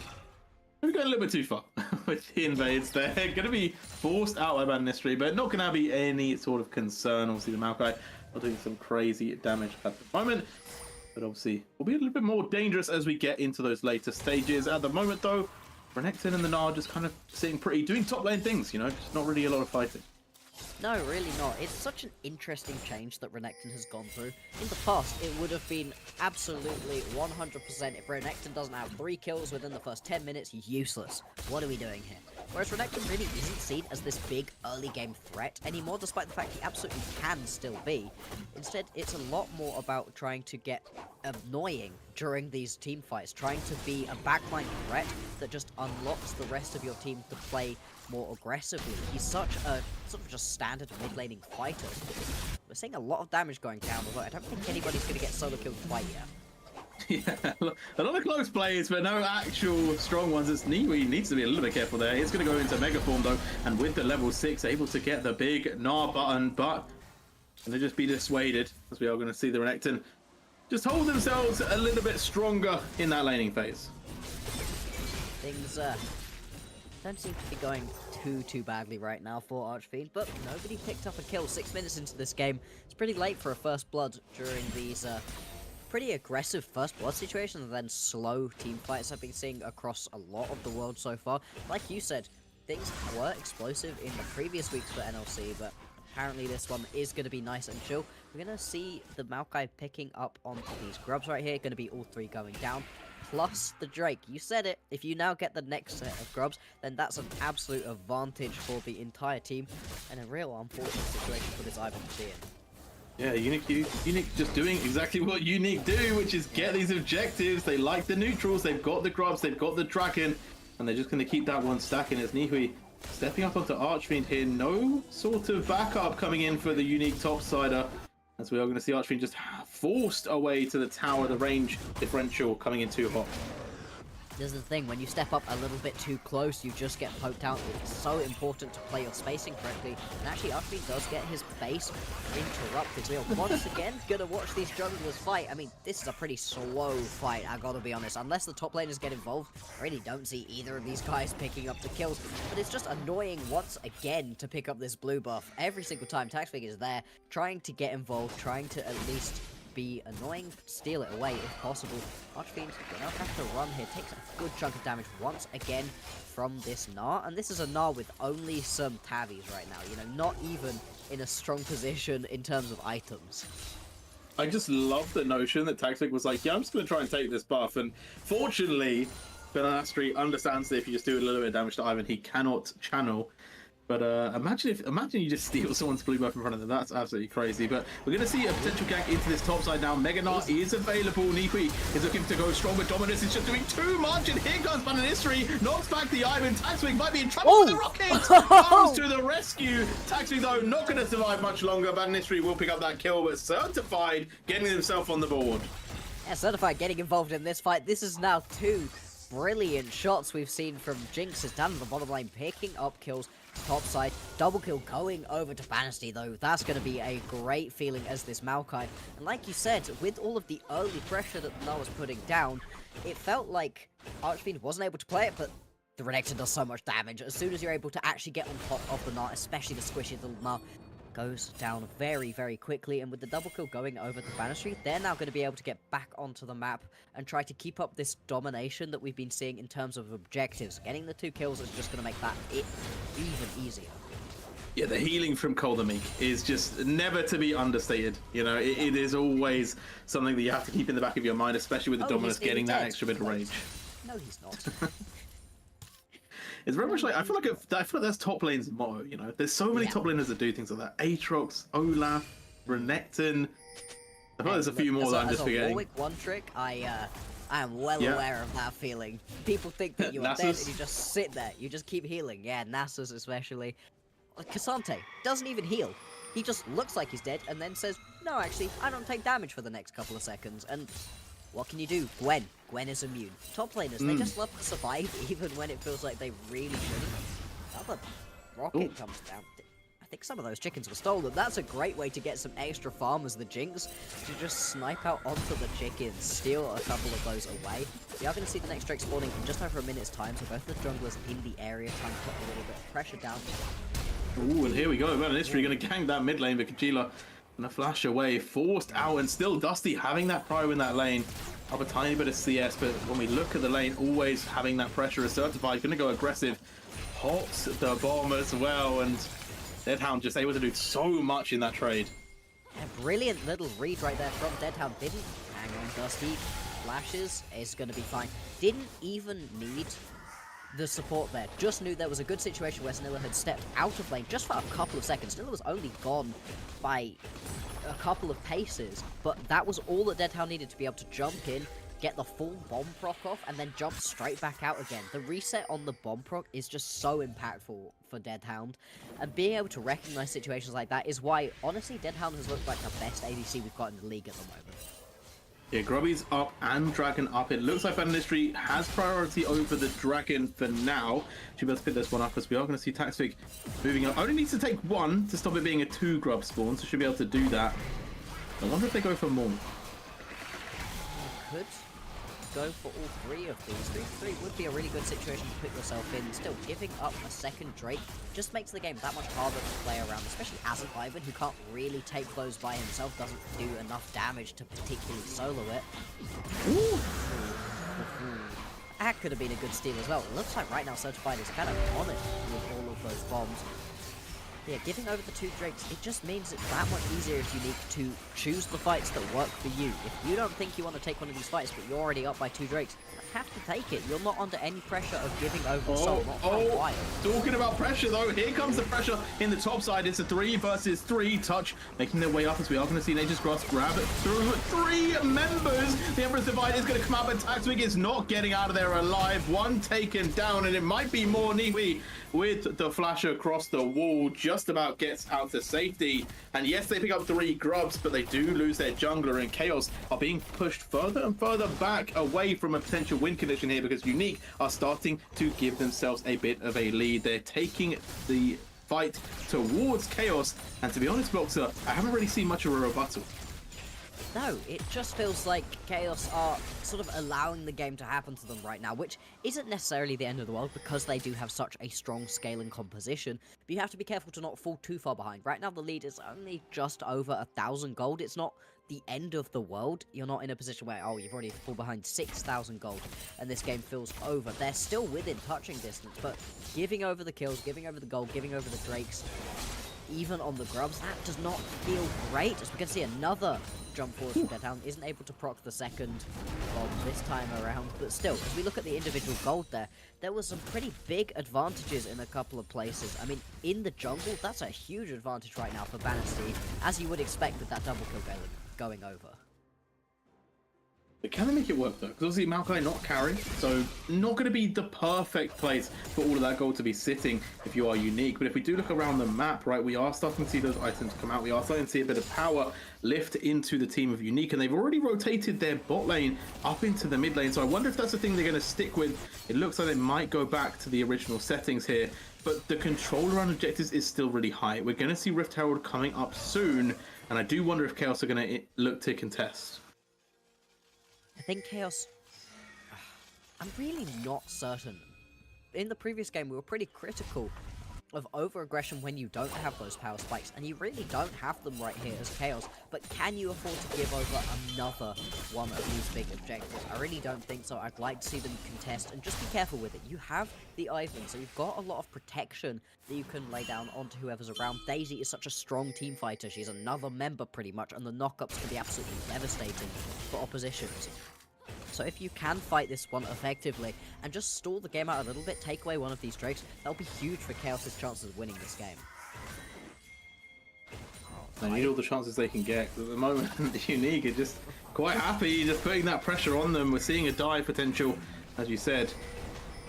And we talked about having that control of neutral objectives. Now, Chaos haven't been able to keep that, right? It's been a tough game for them to do so, right? As we said, Ivan not really going to give them too much of an advantage over that. But they've now put themselves in a situation where they are 2 dragons down. And Unique, in 1 minute 40, are going to look to put themselves another dragon on the board. And it's Infernal Soul. It's kind of the worst possible soul right here, because extra damage on a Tristana, on an Orianna, that's going to feel so bad. But right now, Unique, they're going to absorb another one of these objectives, and you can really see, if you have watched Unique play before, but you know that they're the best team in the league, you can see right now why they're the best team we've got in the league, because they are just suffocating to play against. Once again, Certified going to try to go for one of those steals with the Super Mega Death Rocket, not going to be able to get that one through, but it just feels like opposition junglers have no recourse. They have no way to actually play the game and pick up objectives, and you just end up bleeding out across the entire map. Like I said, a minute now until this next Drake going to spawn. Soul point, if you can pick it up right here for Unique. So it's going to be a pretty big one if they can find it. I'm expecting a big fight right here. Nihui is sat topside with no teleport. Now that is going to be interesting because Archmage does have it, so we'll be able to join this fight if it ends up being explosive. And I feel like there's not really another option for Chaos, to be honest. Like, as in, okay, yeah, you could say, well, they scale, maybe another 5 minutes could change things, but to be honest, at the moment, it feels like it's not going to do too much. However, Certified might be playing the long shot game again. I don't know if it's the best. I think they will actually just come down for this buff, but all in all, Follow This Dragon, this is, for me, a massive turning point in this game here. If Chaos can pull off a successful fight, they might have a chance of really bringing it in their favor. Yeah, quite possibly. Have to see if they can find the angle to be able to look for. Obviously, any big explosive plays could well come from that shockwave. Always one of the big tools that we look to play around. As top lane push is just going to keep going through. Plus the Rift Herald going down. I feel like you really don't care about giving up this Drake right now. Sure, it's one of the Drakes, but you still get mid lane power, top lane power. That's a huge injection of gold, and I really like this play here out of Indy. Yeah, completely happy to control the rest of the map instead of taking the Drake there. Takes 2 pickups in general and now put themselves 4k gold in the lead. So Bloxer, we're starting to see that extension come through. Unique not even just playing for the kills, they're just playing for the objectives, and they might even be going for more here as they look for this tier 2 tower in the top side. And at the moment, yes, Nihui is starting to get a bit of damage down, and now here comes the stun. The rocket comes in. They managed to pick up one, but the tower will finally fall, and Deadhound needs to be a little bit careful here. I think Buster Shot already utilized, but it's going to be swept back, and Unique punished for the overstay. There they are. The chase could continue to go through. Banshee is going to be caught by that zap. Super slowed here, and this is going to be a triple kill going over to Certified. What a huge play for Chaos. They're going to be more than happy with that one. after a great little bit of map play out of Unique, conceding that Infernal Drake to get a couple of towers, it's a huge play out of Nuhi, and then Sniller to be able to pick up that fight. The stuns just lasted forever. It felt like you were stun locked as Unique, and then giving over 3 kills to your Jinx, now 4-0-0. With that completed Kraken Slayer, this is a great spot to be in, and it's kind of the one member you really didn't want to be feeding. And that's what I was going to say. It's not only the fact that Unique overstep and give over kills, it's the fact that they gave over the kills to Certified on the Jinx. 4-0, 2 items completed now, and starting to get a bit of a lead over Deadhound. So definitely one to watch out for. As we said, they can scale into these later stages. They definitely can be a lot more dangerous. And obviously, with that Dragon picked up as well, they are pushing the Soul win condition that one step further back. They absolutely are. This game has felt very one-sided earlier on, but all of a sudden, you know, it feels a lot closer. There were a couple moments in that previous game where we were watching the Jinx never quite be able to finish that kill off. Obviously, they were very different compositions. There was a lot of poke in the previous one that meant the Jinx just wasn't able to step up. In this game, though, you do have a lot of frontline. Like we've been saying, you can use a lot of these tools to push people away. Obviously, Leona loves to be an engage option, but she doesn't have to be. She can also just sit on top of the carry and stun up anybody that steps up to them. This is a collapse happening on the bot side. Sniller in trouble here, and this is the revenge for Unique. They're going to try and get the knockdown onto Kajila as well, but I think actually Sniller may just get away. Deadhound, now the one in trouble, going to have to run away, but TP is going to be coming in from Unique. They brought all of the members, and they just want the support. They've taken down Sniller, but that's a lot invested, Bloxer. Yeah. Lot blown to just kill a support. I mean, obviously, a kill is a kill. You're going to be happy that at least you walk away with one. But it felt like with that level of a collapse, you should have gotten a couple more members. The hook comes through. It's good from touch, but you don't really get anything much from it. Sure, Sniller goes down. They're going to be happy enough with that. And with the Warmogs actually completed as well, Sniller's not going to be in a bad spot with these team fights at all. Unique's composition, it works really well in a 1-3-1, but when it comes to these big team fights, it feels like they're not able to get as much done unless you can get that Renekton to sort of sit right on top of somebody who's also being shot blocked, and that's quite a tricky wombo combo to pull off consistently. When flashes are up, that's going to be especially hard. And Certified being such a big target as well, and you've got to think about it, the shields are going to be coming through too, so it's not going to be an easy team fight. And with that injection of gold into Chaos's team, there is starting to be a little bit of a looming worry towards the side of Unique as whether they can actually play these fights. But we're going to find out soon, Boxer, because 1 minute 10 almost is going to be that next Drake. Obviously that is going to really set the tone for the rest of the game. It is. Do you concede another one as Unique? If you do, you are really pushing back that Soul. I don't think they're going to want to let go of this one because of the scaling options you have right here as Chaos. You kind of want to play a bit earlier on as Unique. You gave up a team fight, you managed to pick yourself another kill bot lane. Things are still fine at the moment, but every single second you let this game go on, the Azir, the Jinx, they're just going to be in stronger and stronger positions. Sure, you can be fine in the late game, but I wouldn't want to risk it right now. As Unique, I'd like to see them fight for this Drake. Nobody's really set anything up so far. We are going to see some resets coming through, a couple more items being picked up for everybody. Another BF sword actually going onto Certified could be pretty big. The amount of damage that this Jinx is doing already is huge. And it's only going to get more. That's the scary thing right now if you're Unique. It's only going to get worse. And the setup is going to be better, and also the Azir is going to be more dangerous. So realistically, Chaos are very comfortable with the game going longer. The Dragon, though, he's just starting to set up for it, as we see in the top side.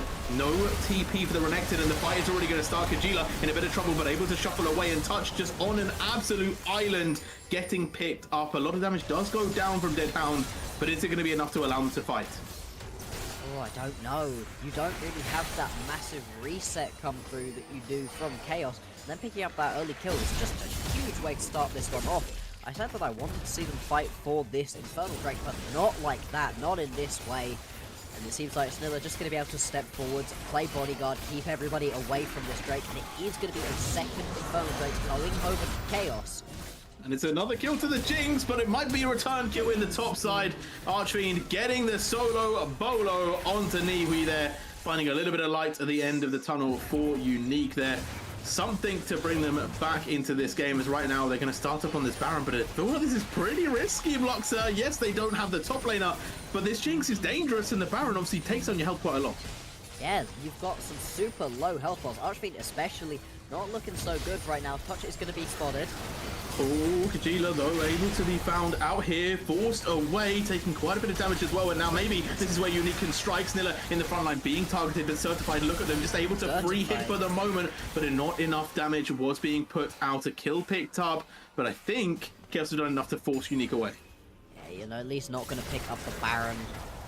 That play was really interesting out of Unique. I get why you're going for it, and hey, you get a kill out of it. You draw everybody from Chaos away, but I don't think that play was ever going to go particularly well for them. Chaos, instead, I think they're going to be happy with the way that this game is going right now. With 23 minutes into the game, they're only 3k behind what have been our undisputed best team throughout the first couple of weeks so far. And to be in this situation with a 5-0 Jinx, I think you're going to be very happy. And as Unique, I want them to sort of get a big fight now, because you are very close to that next item. You can see 300 gold in the back pocket of Certified, so you're still another couple thousand away from that next item spike, but once you get it, that's going to be a huge power spike with that eye edge onto Certified, and that's the point at which I don't really know if you can win these fights without perfect setup. And I think what we got to see in that previous fight as well is that not having Nikui really hurts them. If you don't have him in these fights, it makes it a lot harder to actually space out for Certified. But once you do have that Gnar in your team fights, it's going to be so hard for Unique. And we haven't seen that priority in that bot lane, right? We haven't seen Deadhound really get in that tempo, get those kills early and start to move the pace. At the same time, we did get to see a little bit of pressure applied by the duo lane, but no kills, which meant no gold influx. And Certified has obviously been getting stacked after that 5 kills. And right now, Baron is still that looming threat. I do wonder if Chaos themselves might actually look to maybe pressure for them for their own game. They could potentially. I mean, you take this Baron incredibly quickly, right, as Chaos. You shred through that in 5-6 seconds if you just throw everything at it. And that could be a great way to get yourself ahead in this game. Not just within touching distance, not just we're having a pretty good game so far, but actually ahead and in control of a game with Unique. And as a squad that's been having not the best time of it in the early stages of this tournament, what a huge pickup that would be. Not necessarily just to win it, but even to go fully toe-to-toe with Unique. That'll give them a lot of confidence going forward. Chaos now biding their time, waiting for Unique to make a play that they can potentially counteract onto. Right now, we are seeing again still threat in that bot side. We just see both top laners down there as now Taj looking for the hook, but doesn't manage to land it. And in a way, maybe a little bit happy, but Banitri on the back line going aggressive as we are going to see Kajila going low, gets taken out. And now this could be the fight for Unique. Can they get through this front line though? Certified still untouched and pushed back away. Unique, they stay alive. They manage to pick up a couple of members and they walk out with all 5. And walking out with all 5 is the key point right here, because if one of those kills had gone through and Certified manages to get excited, that's the point at which this goes horribly wrong for Unique. But even Dynasty, who got really low, was able to just step away, keep themselves alive, and the front line just was not tanky enough. There's a lot of gold on top of Chaos is Certified right now, but not on top of everybody else in Chaos in general. Really unfortunate for them that they're not able to pick this one up. Instead, Baron's going to go over to Unique. They show why they are the most dominant force we've got in the league right now, and that's going to set them up for an absolutely brilliant position to be in right before this next break starts. 46 seconds. Either team picking this up would go to Soul Point, and imagine a 4 Infernal Drake Soul for Chaos. That would be huge for this team. You cannot let that happen as Unique, so I can see them fighting really hard for this Drake. Yeah, a little bit of breathing room picked up there with the Baron being secured, but now they have to fight for this dragon. 26 seconds, as we said. They're getting a bit of control in the mid lane. The Baron empowered minions, obviously giving quite a lot of assistance, but we are starting to see the side of Chaos moving towards that dragon. And Unique, they're just happy to keep the control of this jungle, but they need to start to group up. They need to find another pick, because remember that last fight, Shockwave went massive. To find that big engagement. If you just try to straight up front to back, you're not going to win this one against Chaos. Absolutely not.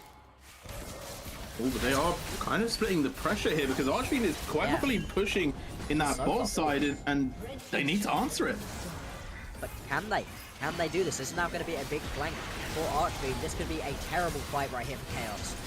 Sniller taking a bit of damage, but it's the owner. She's tanky. She's not going to worry too much. As here comes Archfiend back into the vicinity. Does have Dominus Proc now getting onto the carries, but just avoids Kajila. They've taken out Taxfig. The jungler has fallen. The Sniller is going pretty low as well. Will they get enough damage? Neepy going to fall for the double kill. And they're on the Jinx. They get the kill on the Certified, and Kajila's next. Deadhound going massive. They find the ace, and they move towards the base. This could be the end.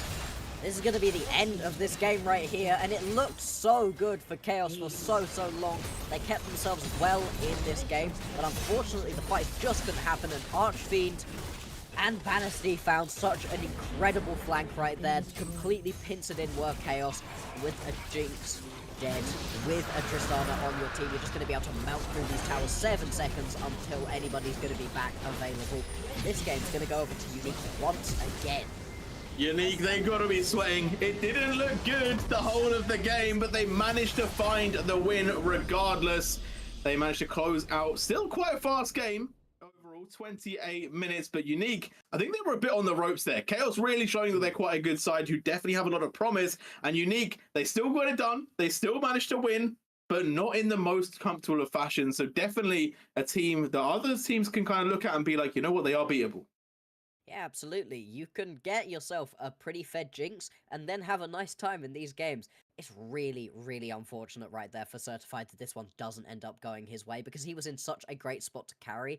It was just unfortunate that the rest of the team weren't able to be strong enough, weren't able to have enough health, basically, to absorb that initial engage and then allow him to just sit and hit. Because the hits were coming through. I would be fascinated to see what the damage graphs were, because I imagine Certified did a ridiculous amount, but it just wasn't quite enough. Every other member of Chaos wasn't able to keep themselves in a good enough spot, and Unique, they just played these team fights really well. That flank in the end was incredibly impressive, and you're able to catch basically everybody on that final Maokai ultimate to seal the game for this team.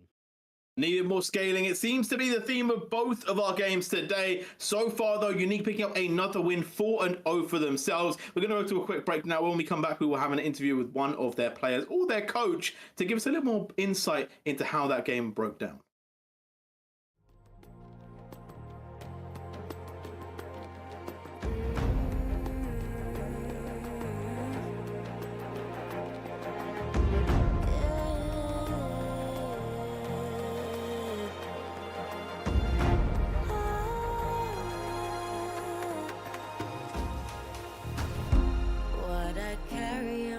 Shoulders, I'm showing stories told. Watch the fire burn away the cold. I am rising from the dust. Despite how much we lost, you will not take away my strength. You will not take away my strength.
Shoulders, I'm showing stories told. Watch the fire.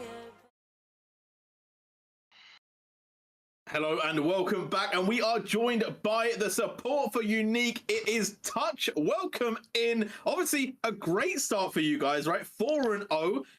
I got to ask though, were you a little bit nervous in that game because it started to look a bit close? Yeah, I mean, we had a pretty good early game, and then we overstepped a little bit on the top turret when they TP'd and got like 4 or 3 kills on Jinx, and then it was like, oh shit, we get them a way back in the game. But we talked about it already before the game, like the only thing they want is to scale, because they gave up everything in the early game. We got all the Drakes, all the Grubbies, and then yeah, I mean, we just had a good fight on the last one that made us close out this game. Because I think if this game was going any longer, then it would be really hard to close out this game. Yeah, absolutely. And I'd like to ask a little bit more about that last fight because it was incredibly impressive. You had such a good flank. That ult coming through onto every single member from the Maokai was huge. What was the communication like leading up to that fight? Did you see that you had an angle for it? Who was calling out what plays? Yeah, I think Banan was from the right side of the Drake, I think, and then he called like his ulting, and then we just hit the front line, and then Archie, the top laner, was screaming like, I'm on Jinx, and then we just killed Jinx, and after Jinx dies, there's no more damage. So yeah, but it was a great Maokai ult from the side that gave us a good opening in the fight. It really was. And I mean, zooming out a little bit from this match specifically, obviously the league so far has been going really well for you. What's your read right now on the current supports that you've been playing against? Who do you think has been sort of your toughest matchup so far? And are you worried about anybody you've got facing in the future? I mean, not really. I don't think I don't even know the supports in this league. I only know Grisen and Kanske from Rich Gang, and yeah, no, there's no players or supports or any team that I really look forward to play. It's only Rich Gang because it's my old team and my boys are over there. So yeah, I'm cheering for us and Rich Gang. Okay, last question from me. I've got to ask, right? So obviously, metas change, picks change, things are different, but you guys have had a pretty unique bot lane, right? You've been playing a lot of Hui. Is that just because Deadhound likes the champion, or do you guys just feel like it's too strong to leave open? I mean, it's a strong champ, and we play it in 2 lanes, and yeah, I don't know. We just like the pick, I guess. I mean, yeah, it's especially into like Varus or something annoying on bot, then you can just pick Way and try to scale. So yeah, but we have a lot of picks. Like we talked about picking Brand this game as well for bot lane because it was an angle, or Deadhound wanted it, but we went for the Tristana bot and Ori in mid in the last. Okay, fair enough. Well, I don't want you to leak any more strats, so we're going to call the interview there. But all in all, yeah, Unique, really, you guys are on fire at the moment, so definitely be holding your heads high, and I'm excited to look what more you guys can do in the later weeks. But for now, we're going to let you go. We're going to get ourselves onto a break. When we come back, we'll have our final game of the night. Right.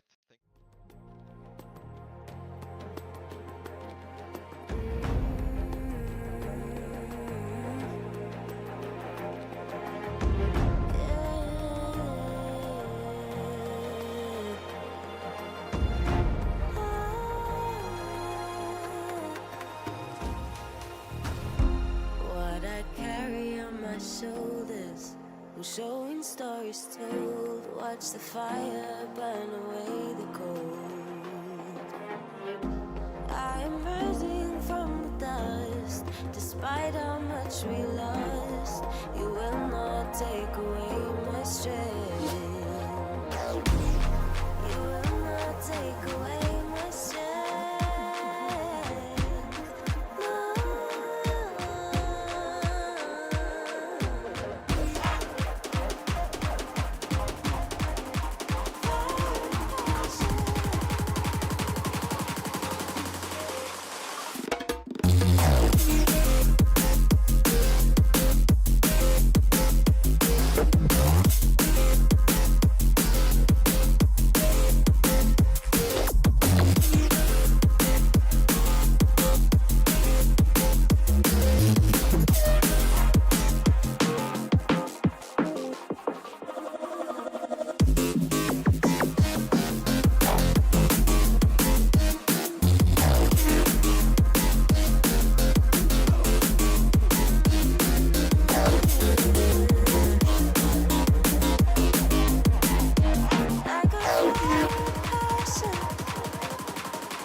stories told. Watch the fire burn away the cold.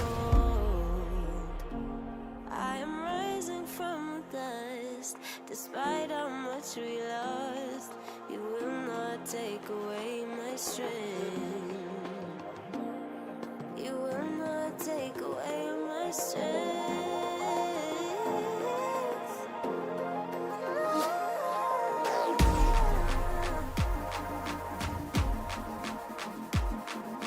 Fire passion.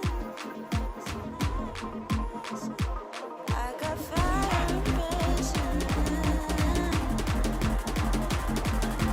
Fire passion.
What I carry on my shoulders, we're showing stories told. Watch the fire burn away the cold. I am rising from the dust. Despite how much we lost, you will not take away my strength. You will not take away my strength.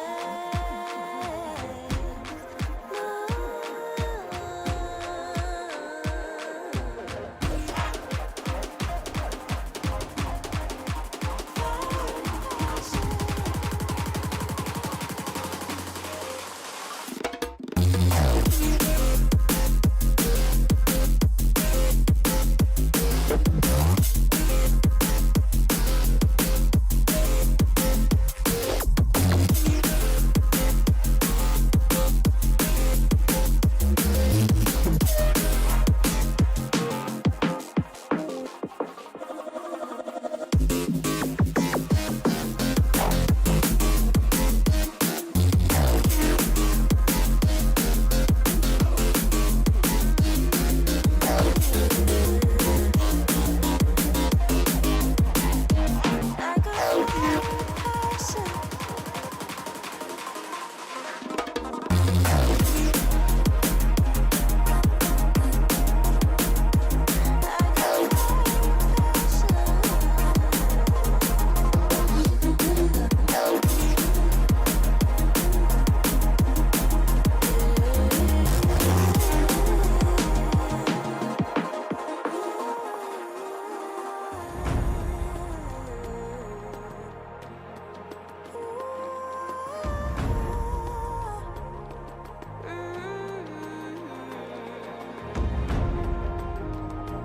What I carry on my shoulders, I'm showing stories told. Watch the fire burn away the cold. I am rising from the dust. Despite how much we lost, you will not take away my strength. You will not take away my strength.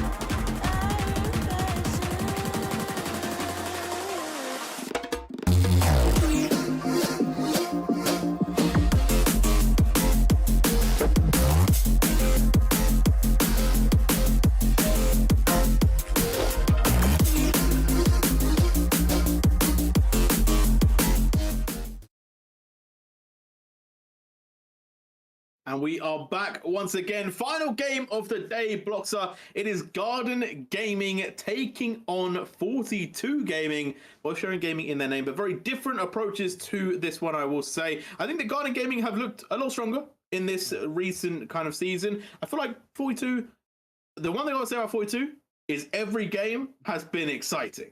Yeah. Bangers only from 42. And I mean, when you look at the players that they have, is anybody really surprised? I mean, this roster is just full of people that if you've been around the NLC, the UKL, any of those for a while, you have heard of all of these guys, and they love to scrap. They love to get aggressive, and I think that's what we need for today. We've had two pretty calm, collected games that sort of had one massive team fight that ended things, whereas this game, hopefully it's going to be explosive right from the very start. All right, we're in draft. Let's get into this one, and I'll have a little bit of my breakdown on Garden Gaming, which is essentially a very solid team in the team fights, but had a bit of a slow early game in the games that I've seen them play so far. It's looked a little bit sluggish in the early stages. They kind of fallen behind, given over a lot of potential, and then they've come back into the game, but it's just been a little bit too late, at least when they played Rich Gang in the other game, so it definitely came out on top. So interested to see if they've kind of fixed that a little bit. Obviously, we're seeing some of the standard bans come through. The Ivan being taken off is a little bit interesting. Definitely one that I wasn't necessarily leaning towards majorly. But the Tristana, always out. Corki being picked up. Hey, we already see this coming. Yeah, I mean, the second that it wasn't banned, it was immediately like, right, it's going to be the Corki first pick. I'm very unsurprised by the Jinx. I would be a little bit surprised to see her sister, though. It is going to be the Vi locked in, and the Vi has been one of the stronger jungle picks recently, but if there are other options, I've been seeing people more go towards the Jarvan, towards the Xin Zhao, even things like the Lee Sin.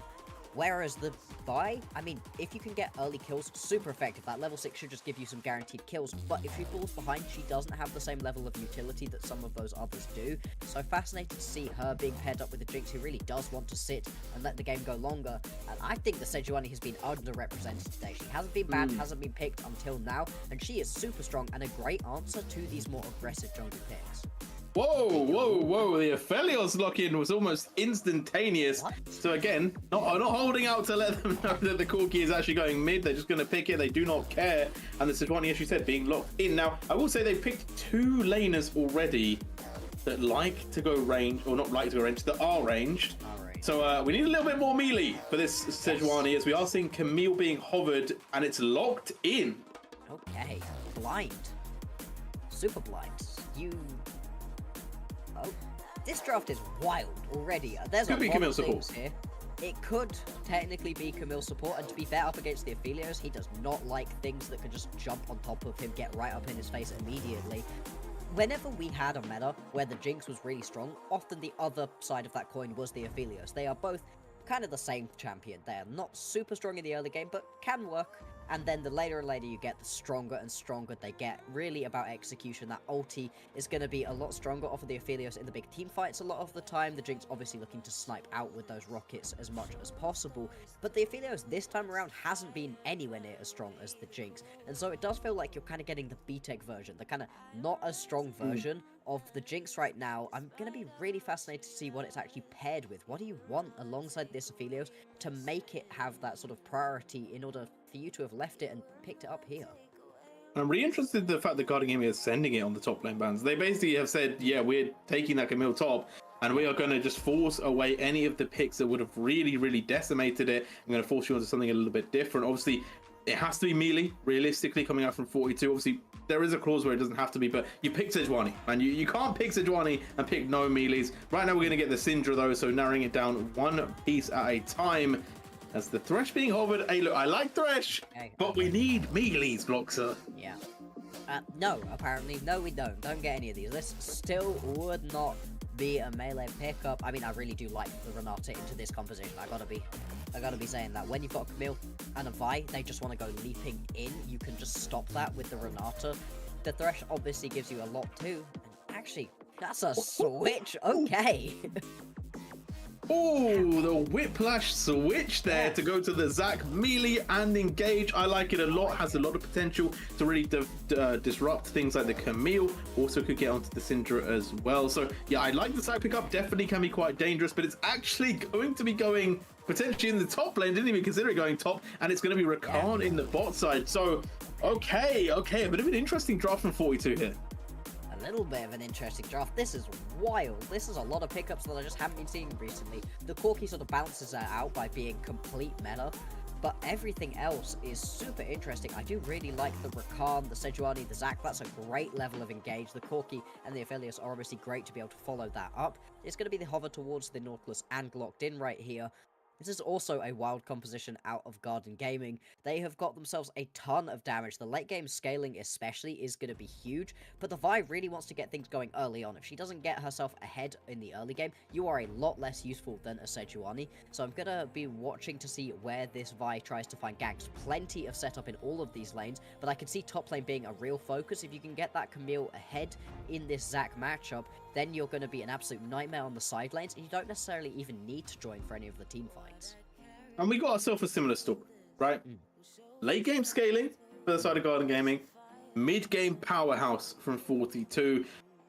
So far, we haven't seen the late game really come about. It's not arisen for any team, so I do wonder if 42 are setting themselves up for a pretty nice win here. However, I would give the favor over to Garden Game right in this matchup. I think that they pick team fight, they play team fight really well. Their biggest issue has been early game, so I do wonder how much they're going to control the bleeding, or if they're actually going to have quite a proactive early game where they can get themselves a little bit of a lead.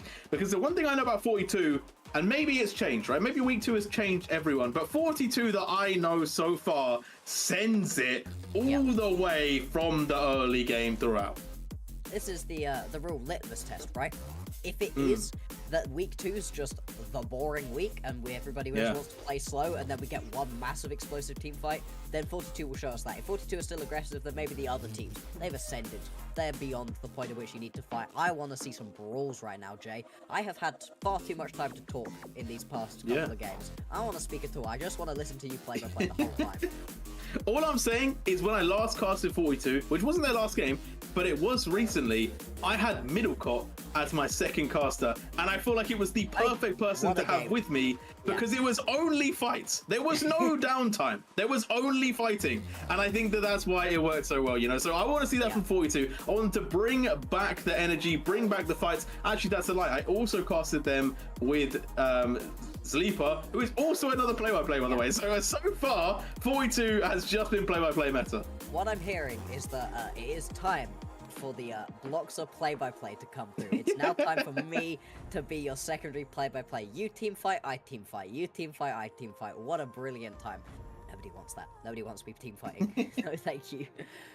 But this one should be super interesting. Although, to be fair, if we are looking for really early aggressive fights, it's not really the compositions that I would have been looking towards necessarily. A lot of both of these teams seem to want to, get themselves into that mid to late game. So we'll have to see if the early game is as explosive as we are hoping it will be. Well, let's not wait any longer. Let's get to the early game. Let's get to the Rift, the final game of the day underway. Garden Gaming taking on 42. Who will come out on top? And I have to say, 42, one thing to note, they have now got JJ back in. They were previously playing with Influentic, but that switch up has now occurred. So I believe 42 are at full strength of their roster that they were looking to play throughout this side, throughout this split, sorry. So I do wonder if this side is now quite a bit stronger than what we've seen before. Chrissy is the one I'm watching out for, though. I feel like so far in the games for 42, Chrissy has been an absolute powerhouse coming through. Absolutely. I mean, Chrissy has been around for a really long time at this point and is always an outstanding player on whichever team they pop up on. With the Aphelios, though, something I've really not seen in quite a while. He's full crit at the moment. That's the sort of build that you're looking towards. Really just want to be doing as much damage per auto as possible. Try to play around these engage options that you have, because there is brilliant engage on 42 right now. Anytime you've got a Zac, Sedge, Rakan, that's going to be brilliant for just being able to get into the backline and stun people up. But then Aphelios is also perfectly happy to just front to back. I think you're in a pretty good situation, whatever happens. And with Jay in the mid lane, you are going to have that poke to sort of try to make these early fights as sort of easy as possible. Obviously, we're in another situation, the third game of the day with the Jinx. Will the Jinx be able to just sit and deal damage with a front line that can hold up? You don't really have the same front line in this game that any of the previous Jinxes did. The Camille can kind of frontline for a little bit, you know, that shield is pretty decent at some points. Ermin is going to be okay as the engage option, but everybody else pretty squishy. Even the Vi does not survive for particularly long in the backline. That makes me a little bit worried for how MKL is going to be able to play these fights out.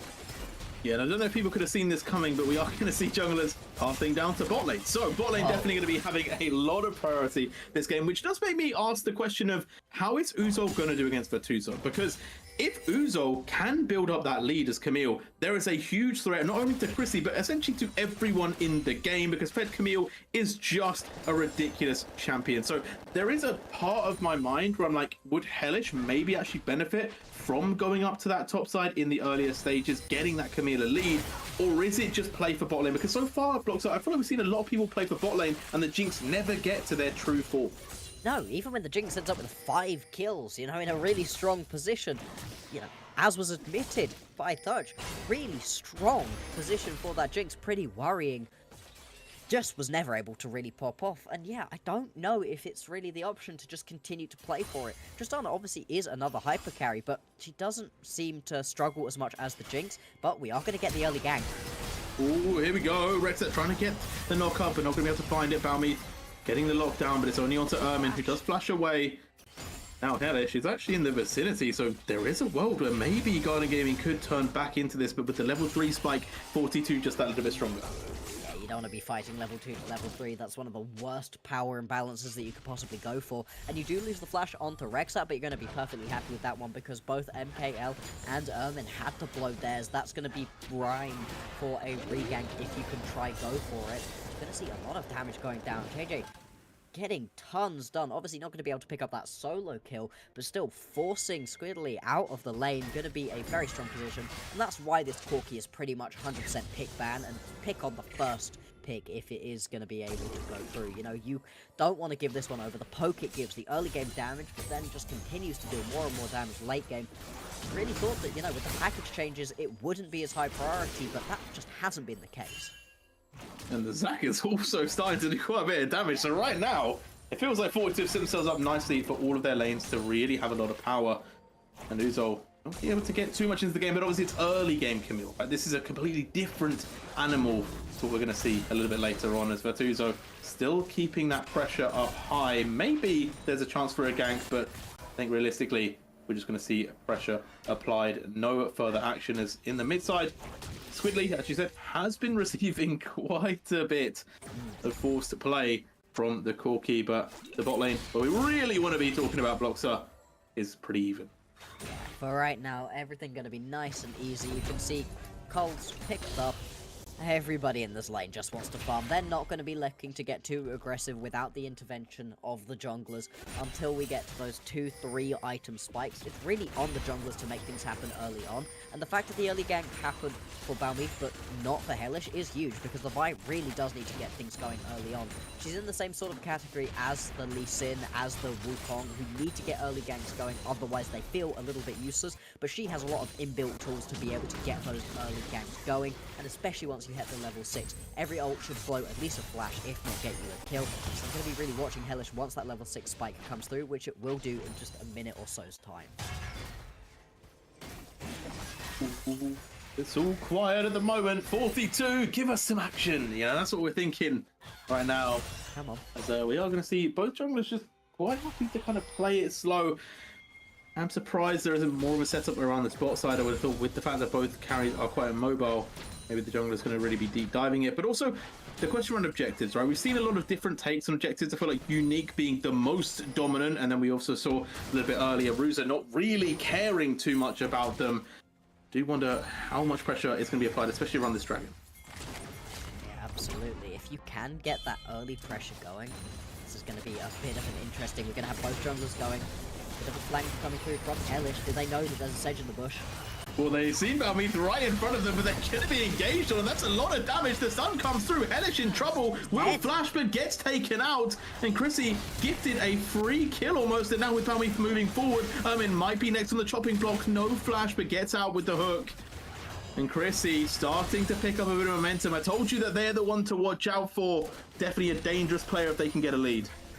As we get to see the dabbing penguin out of Chrissy, they're going to wander back out of the lane, take a reset through. I wondered if they were potentially going to go for the Drake, but with low health bars and gold to spend, makes all the sense to just head on back. It was a really unfortunate play right there for Hellish. Clearly did not know that there was a Sejuani already waiting in that lane. Thought that they had a brilliant flank off.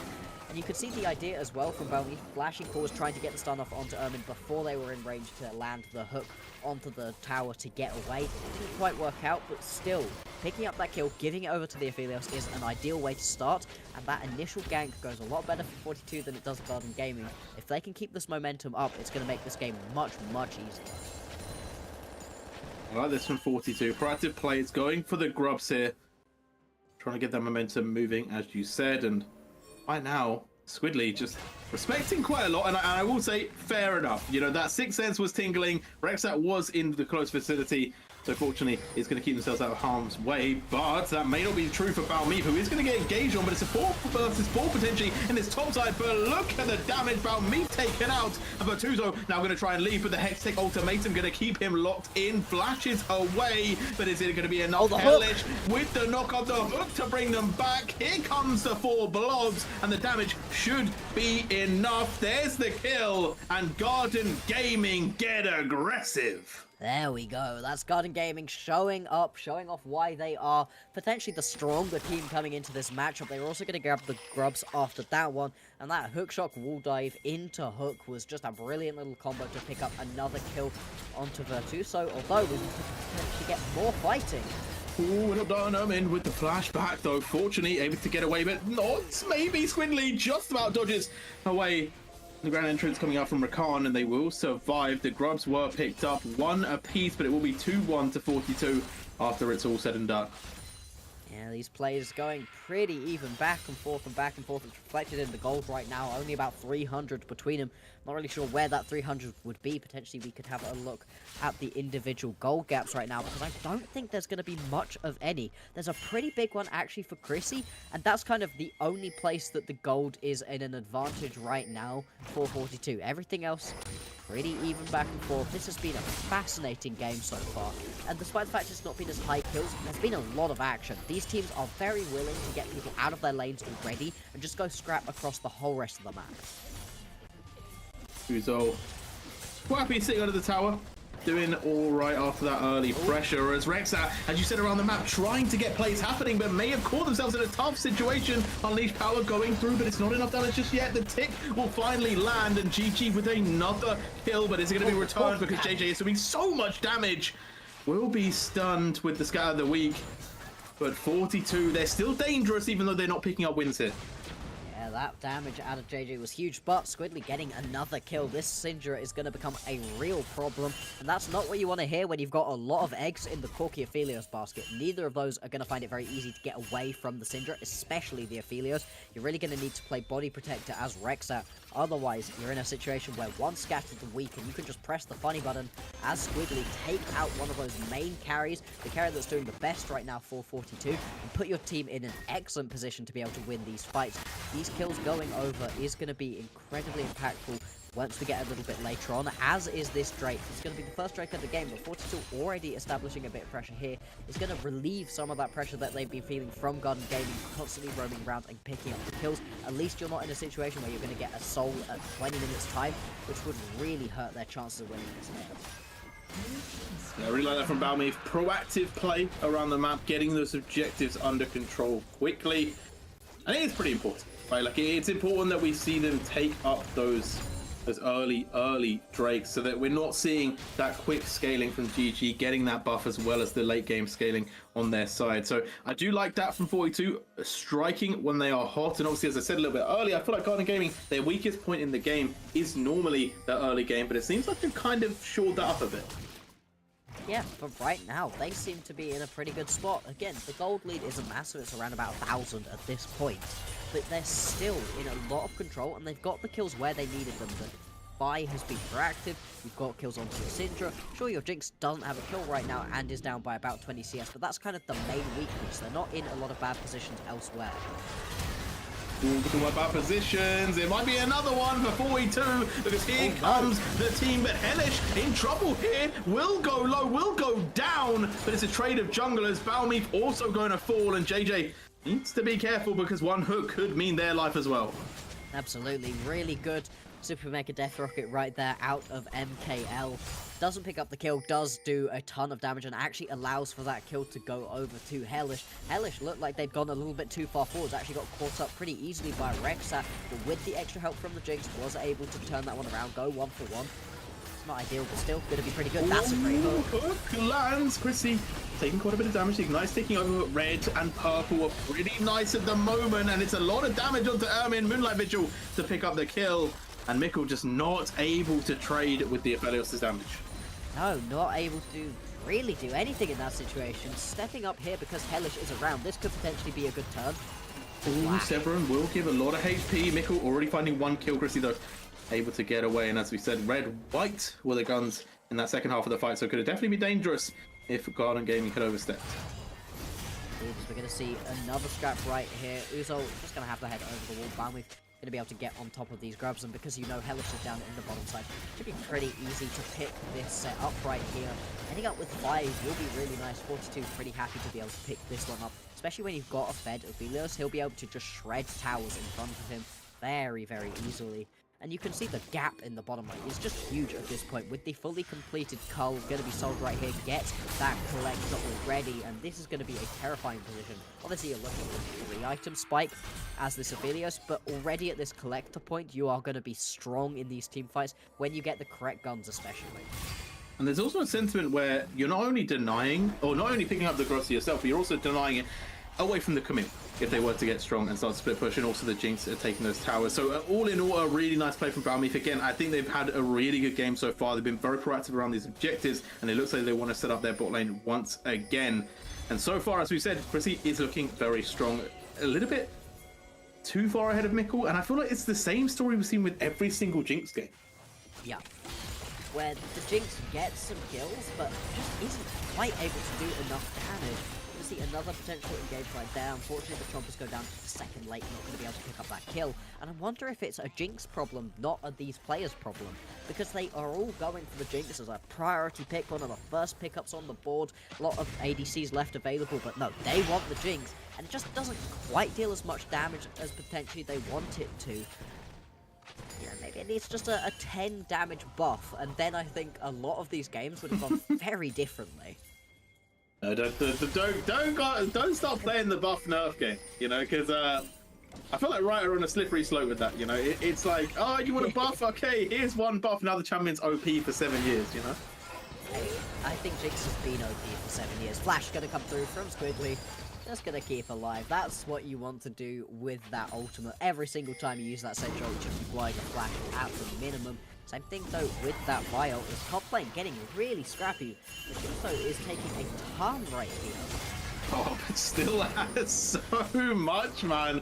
Methuselah is just able to heal so much damage and able to stay alive as Balmeef is chasing down Hellish. Hellish trying to get out with the cease and desist, but it's just too much CC, man, coming out from the Zac, the Sejuani, the Corki with a bit more damage.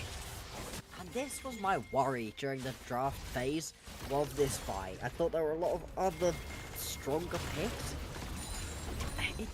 It doesn't give you that much. The lockdown from the ult is nice. You can be effective in your early ganks, but there's a lot of champions who can give you that, but are tankier or do more damage. Vi feels like she's in some strange mode at the moment, where sure, if you pop off and you get 4 kills in the early game, yeah, you're going to be able to run this game, you're going to make the ADC's life miserable. But if you don't, if you fall even slightly behind, and this has been a fine game so far at Hellish, no major issues until that play really, you just don't feel like you're giving that much to the team. And when you're up against a Sejuani, that becomes even more obvious, because Sejuani isn't going to be getting 20 kills, but she's always useful even when she falls behind. And in the game where you're doing well, she's going to be so annoying to play against. As we see, the Warmog's going to be built as well by Balmeef, and that means this Sejuani is going to be basically unkillable in these big scrappy team fights. Yeah, I definitely agree with that notion. But we'll see if it lasts, because there is a world where, you know what, even if the fight isn't going to one-shot the ADC, if they can lock down Chrissy in a fight with the help of Uzo, maybe it's enough to just wipe them off the map. But we've got to talk about this, Zach, at some point, because Uzo is not only surviving the lane, but kind of crushing it, right? Already taking their first tower in the top side and permanently putting Uzo in a difficult situation. Yeah, we thought it was probably going to be a Zac as the support, but no. It does so much damage, Squidly gonna have to push him away. But the amount of damage and healing you can actually do as this Zac is kind of insane, and it means you're able to just sit in this lane and survive, and like you said, take that tower. They really are thriving. Be interesting to see if you get rotated around the map right now, because I think Virtuoso could probably do that in other lanes too. Put him bot side and just allow him to absorb another tower, and just keep getting stronger and stronger. When you pair it again with the Sejuani, I keep heaping the praises, but I love the Sedge pick in this game because you've got such a strong front line. An unkillable Zac and unkillable Sejuani makes it very easy to play champions like Corki and Aphelios. At the moment, I feel like Garden Gaming, they're maybe a little bit clutching for straws. They really want to try and activate their members, and I will say a lot of my thoughts towards Garden Gaming winning their win condition for me is really down to Squidly. You know, this Syndra is definitely quite strong, does have the burst potential, but needs to be careful in the spot lane because it's a 2 versus 1. You do not want to step too far forwards. I think Squidly might have stepped They're too far fighting. forwards. They're Yeah, that's a fighting. kill. That's a kill. Unfortunately, No. if you step up to a Rakan and a Corki, that's going to be the outcome. And that's going to be another kill going over to JJ. Like I said, JJ was supposed to be the starting mid laner in Fnatic. Was filling in for a couple of games, did pretty well for the team, but JJ has been piloting this Corki incredibly impressively, and I do question sometimes why teams are letting it through the ban phase. You know, it's so strong. Pick it up if you can, or if you're on red side, I'm sorry, it's just going to have to be one of your bans. Yeah, no, I agree. But then you also have to talk about like the Tristana, the Way. I feel like there's a lot of picks that are really good B1 at the moment that are just very hard to kind of take off the board without leaving something else really, really open. So it's definitely one that could be in the conversation. I think around certain teams, maybe it has to be prioritized a little bit more. But at the moment, there's just so much to ban Bloxer that it's kind of like maybe the actual strategy is to leave Tristana and Corki up and Hwei, and then at least you get one of them, and if you're red side, you maybe get 2. Actually, that's a really great point, especially with Hwei being moved all around the map. Tristana obviously being able to be played in the ADC or mid lane position as well. Yeah, maybe And on red Corki. side you do have to just leave everything else open. I'm sure there are other bans these teams would love to be taking off the board. As it stands though, we do get the Corki in this game, and it is doing incredibly well for it as well. Trinity Force already completed, going to be midway through getting towards that second item. Speaking of second items, that is 2 full items completed right now on this Zac. Virtuoso is just crushing this game. I mean, for a 1-1-0 Zac, this is an incredible performance. And also the Corki, the Aphelios, they're starting to get those items. They're building a little bit of a lead over Garden Gaming's carries. And at some point, you know, are we going to get to a late game? Because it's going exactly how the rest of the other games have gone, Bloxer, right? We got to a mid game, team with Corki and earlier ADC start to win team fights. Jinx never gets on the board, and now with the Herald also spawning. Sorry, with the Herald, was the Herald just dropped to my blind? No, the Herald was dropped there.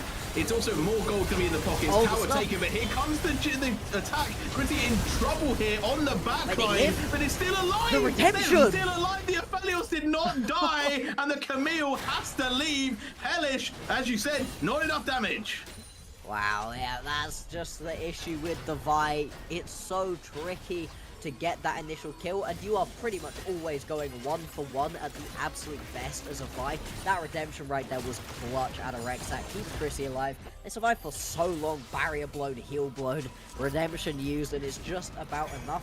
That's real disaster right there for Hellish. You need to pick up that kill. You need to keep going 1-for-1, otherwise you just slip further and further behind. Instead, recalls are going to come through. Like I said, there were already 2 items on the top laner. Now Chrissy is going to have that eye edge completed as well, so is going to be hitting like an absolute Mac truck right here. And with the next Drake spawning up in just about 20 seconds time, this should be relatively easy to pick up as 42 if they want it. Always got to be a little bit careful though of the cross map play towards a Baron, because it is a pretty fast Baron take right here for Garden Gaming.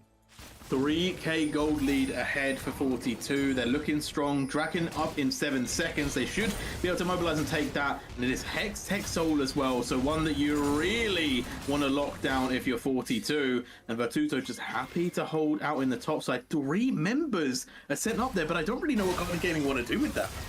Oh, I don't think there's anything much you can do. If you try to dive onto Zac, that likely goes very, very wrong for you. They didn't even know that Rexat was in the wings waiting. If they would have gone for that dive, it would have been incredibly bad for Garden Gaming. Luckily, they decided to call that play off, but it does mean that they just concede any pressure. Don't really get any pressure in the top side either. Lose the Drake. Oh, and they might be losing more because here's the play. The knockups, the bounce house. Squidly in big trouble will finally go down. Virtuoso is having a wild time in this game, and the damage is just raining in from Chrissy. It really is. JJ gonna get jumped on right here by Uzo. Does go down. Oh, last turret shot not going to come through either. And that is going to be a solo kill. Pretty big. Down makes it into a 4v4. Uzo does have the teleport. Going to have to base and then teleport. And this Baron is going down incredibly quickly.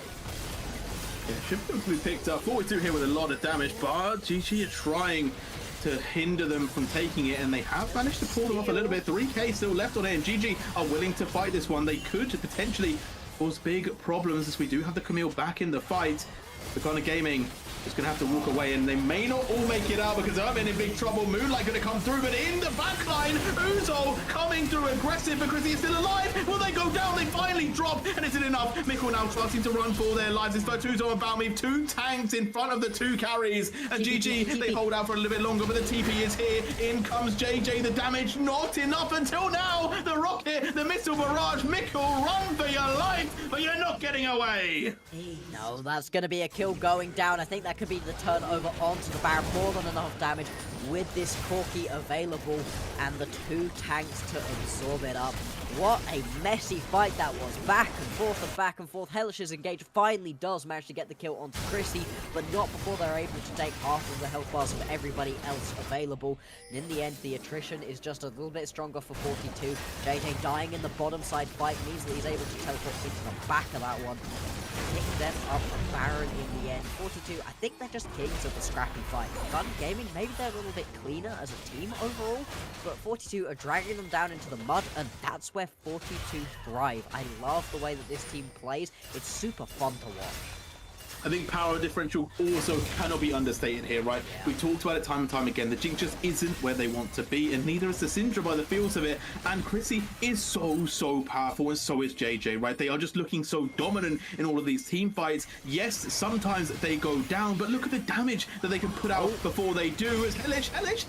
Is Hellish DC'd? Well, what's happening here? Ermin, though, going to be the target that they choose to go for, and we are going to get the pause. I think there might have been a PC issue, but unfortunately, I don't see a way that Garden Gaming are going to make this any better. No, I think that even if there was a DC on the Hellish, unfortunately, that's a caught Nautilus, and the Nautilus being caught is very unlikely to go well.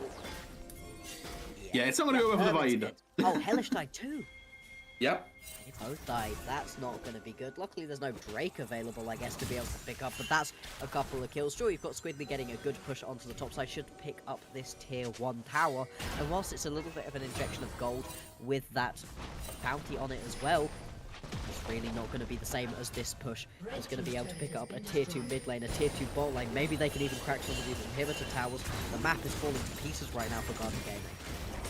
Garden Gaming, they need to try and hold something back. They need to try and get themselves into late game, but they're 6k down. They're losing towers. The Baron buff is still active for another minute and a half, and 42 are willing just to keep the push going. That's going to be an inhib falling in the bot lane. And 5 versus 5. I feel like GG don't really want to contest this. Virtuoso, it's going to take quite a bit of damage here, but they can rotate straight onto this mid lane, and they're dodging all of the CC right now. 42 hitting a bit of a Neo moment. Oh, hang on. Ooh, here we go. You can't dodge that one though. In goes Hellish, but Hellish going super low. Uzo now joining into the back of the 5, and look at Rexat just stunning. Rexat. Sun lands the damage in, and Virtuoso chases away the last 2. Come back, he says to Uzo, and 42, they're gonna do it. They're the third team today. They're stopped the Jinx. They're gonna take the base and take another game on their scoreboard. What an incredible performance right now out of 42 with their proper mid laner back in the game. JJ having a nice one, but more than that, Chris Rexat taking the foul. Virtuoso too. Everybody falling out in that one. And it's been 3 games in a row where the Jinx cannot find the fights, but more than that, where it's relatively even back and forth. You know, the team without the Jinx is kind of stronger overall, but then one fight, it's done. It's immediately done. We end the game just within seconds of that last big fight happening, and it's fascinating to see it happen again and again. That really makes me think it's a Jinx issue, not a these teams issue. Yeah, I do wonder if Jinx priority goes down after the weekend. We'll have to see. Obviously, we'll keep in check. Right now, though, we're going to go to a quick break. When we come back, we will be joined by a member from 42 to have a little bit more insight in how they played.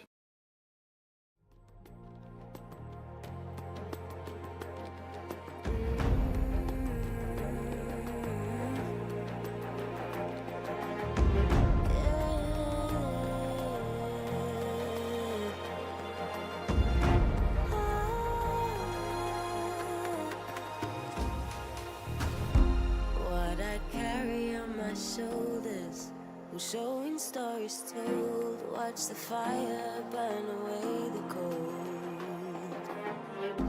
I am rising from the dust. Despite how much we lost, you will not take away my strength. You will not take away my strength.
Shoulders, we're showing stories told. Watch the fire burn away the cold. I am rising from the dust.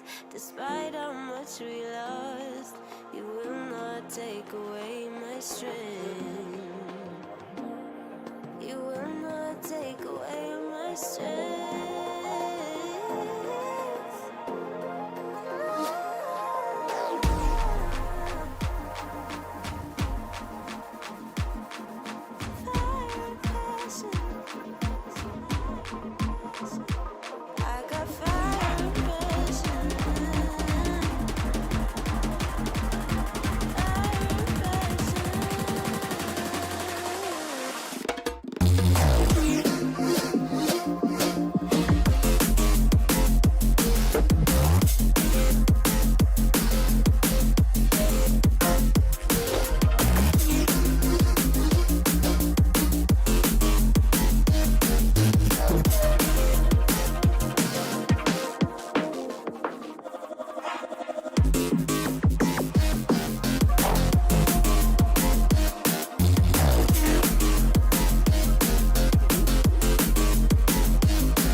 watch the fire burn away the cold. I am rising from the dust, despite how much we lost. You will not take away my strength. You will not take away my strength. No.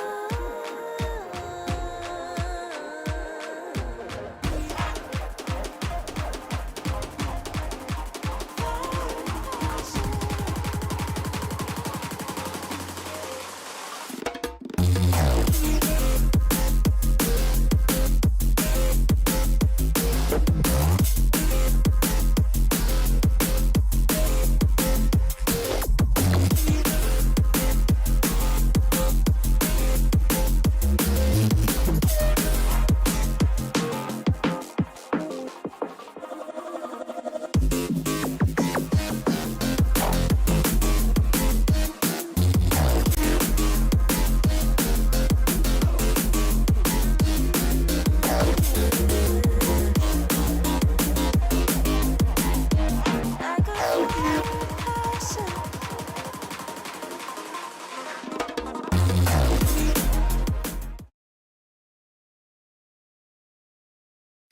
Hello and welcome back, and we are joined by 42's top laner. It is Virtuzo. Welcome into the interview, welcome into the stream. And I got to ask you, Virtuzo, I got to kick it off with the first question. I've casted you guys 3 times now, and what is it with the fighting? Like, is it just you guys like to be proactive in the fight, or is it that you guys just end up feeling like that's the best way to play League of Legends? I mean, I don't know. I think not to call out anyone in specific, but I think our jungler sometimes is a bit of a psychopath. So sometimes a lot of fights will happen, and we just join them, I guess. I will say, I'm not saying to stop it. I love it. I love watching you guys. It's great. Yeah, I mean, it's more fun to play also. I mean, usually I'm not part of the fights, right? Because I'm just chilling in my top lane, laning 1v1 for the first 15 minutes, hoping my team wins. This game, I think early was not so good, but I guess we just are the goats of ending with Nash, I guess. 2 games in a row today, or today and yesterday, we just end the game insta with Nash. So I don't know what's happening there, but we're good at that apparently. So I that's mean, nice. it is a great way to be playing, and it is a lot of fun to watch. Like you said, you spend a lot of time individually laning your opponent. How do you think today's matchup went? Because it seemed from our perspective that it was going incredibly well for you. You just had so many towers, so much map pressure. How was it feeling? Yeah, I think I had pretty good trades this game, and I had Demolish as well, and I think I chunked him on good waves, so he had to back, and I got like Demolish proc on every wave basically. So I got solo tower at like minutes, I don't remember when. I think it was after plates falling, but that's still pretty good. I did miss a lot of minions though, which was like 1 hit, and I was getting a bit tilted because it was like so many minions. I know I had like 15 CS lead, and then I suddenly was like 20 CS down because I just missed every minion. My Bamis was not doing its job properly, so I was getting a bit tilted from that. But I think aside from that, I think lane was pretty good. Mm. It looked like it was going really well. That does answer a little bit of a question that I did have, which was why there wasn't a massive CSC. That wasn't going to ask it here, Yeah, but that would unlucky. explain why there wasn't, because it looked like you were constantly in really good positions in that game. And then once you got out of that laning phase, what do you look for in these team fights? Because you seem to get a lot of good flanks, try to play with the team a lot. What do you look for going into a team fight? Is there something specific you're trying to find? I mean, I don't know, like in general, like overall in games, but in this game specifically, they had Camille, Vi, Nautilus. So they're like really looking to backline dive and find flanks. So I think me and Rakan's biggest jobs were just covering flanks. I think what I did most in this game was just making sure my affiliates could DPS. I think I did pretty good at that as well. I think I had some fights where like he got jumped by Camille Vi and I pulled them away from him, and then he just had infinite DPS because he was pretty fed as well. So I think we actually played fights pretty good. We were good at peeling Yeah. our little affiliates. No, I would agree. I think you guys team fought really, really well. A little bit chaotic, but I think it worked out how Yep. you guys played best. And I will say my final question for you is, we've been speculating a little bit on the broadcast about this, and I know it's not your role, but obviously you play the game a lot. What are your kind of thoughts on Jinx as a pick? Because right now we've seen it 3 times, 3 different games, all Jinx have lost, and it feels like they never get to their power spike. Yeah, I don't know. I feel like it kind of dropped in Prio, and I don't really know why. I think it's still pretty strong. I think the biggest issue is that they kind of switched away from enchanters. I feel like no one is playing Milio and stuff like this anymore. So I feel like it's mostly like a lot of fist fighting ADCs. But I feel like Okay. the game right now is like pretty centered around mid jungle usually. like LCK draft and stuff, where you have like AP junglers with like Tristana, Corki, stuff like this mid. But from what we played so far, we just like play front to back team fights, and that's what works best. And I think so far, both today and yesterday, they like blind jigs, and we get affiliate trades. And I think in a lot of the early like 1 to 2 item fights we have, like I feel like affiliate just has way more damage and like way more authority in the fights. So I feel like that's also a big part of why we won. I feel like Jinx needs more time to scale before she really does damage. And yeah, like you say, we fight a lot early as well. So maybe they get caught off guard and we just destroy them early fights. Okay, all right. Well, thank you very much for the interview. Thank you very much for coming through. And obviously, good luck in your future games. We're going to let you go for now. We're going to send it back to just me and Bloxer on the screen to wrap up what happened today. And Bloxer, all in all, what's your final take? What's your final impressions? 3 games, 3 quite similar endings, to be honest. And Div 2 seems to have cooled down a little bit, but a lot more clinical. Yeah, absolutely. I love that we got to see some wins for some teams that haven't been having the best start of it. I love now that we've got both Garden Gaming and 42 on that 2-2 point, so they are really scrapping for the wins around the middle of the pack. I think Virtuoso brought up a really great point, which is that we aren't seeing those sort of enchanters alongside the Jinx. No Milios, no Lulus. That could be potentially why we are seeing the Jinx sort of not be able to get there. Sure, she's doing well, but maybe she needs a little bit of an extra attack steroid and a little bit of survivability to really be able to do it. So I think that Div 2 is in a really great spot at the moment. I like the way these teams are playing. They're showing that they can scrap, but they can also be clinical, and that's what you want to see from these teams. No, indeed. And with that being said, hopefully we get more bangers coming soon. I believe the next stream day will be Monday. I'll be dropping that on my own stream, so we will catch one game. But until then, we'll be back next Thursday. So make sure you tune in. Shout out to Bloxer. Shout out to our producer, Vodka, as well. And shout out to the rest of you guys tuning in. We'll see you next Thursday.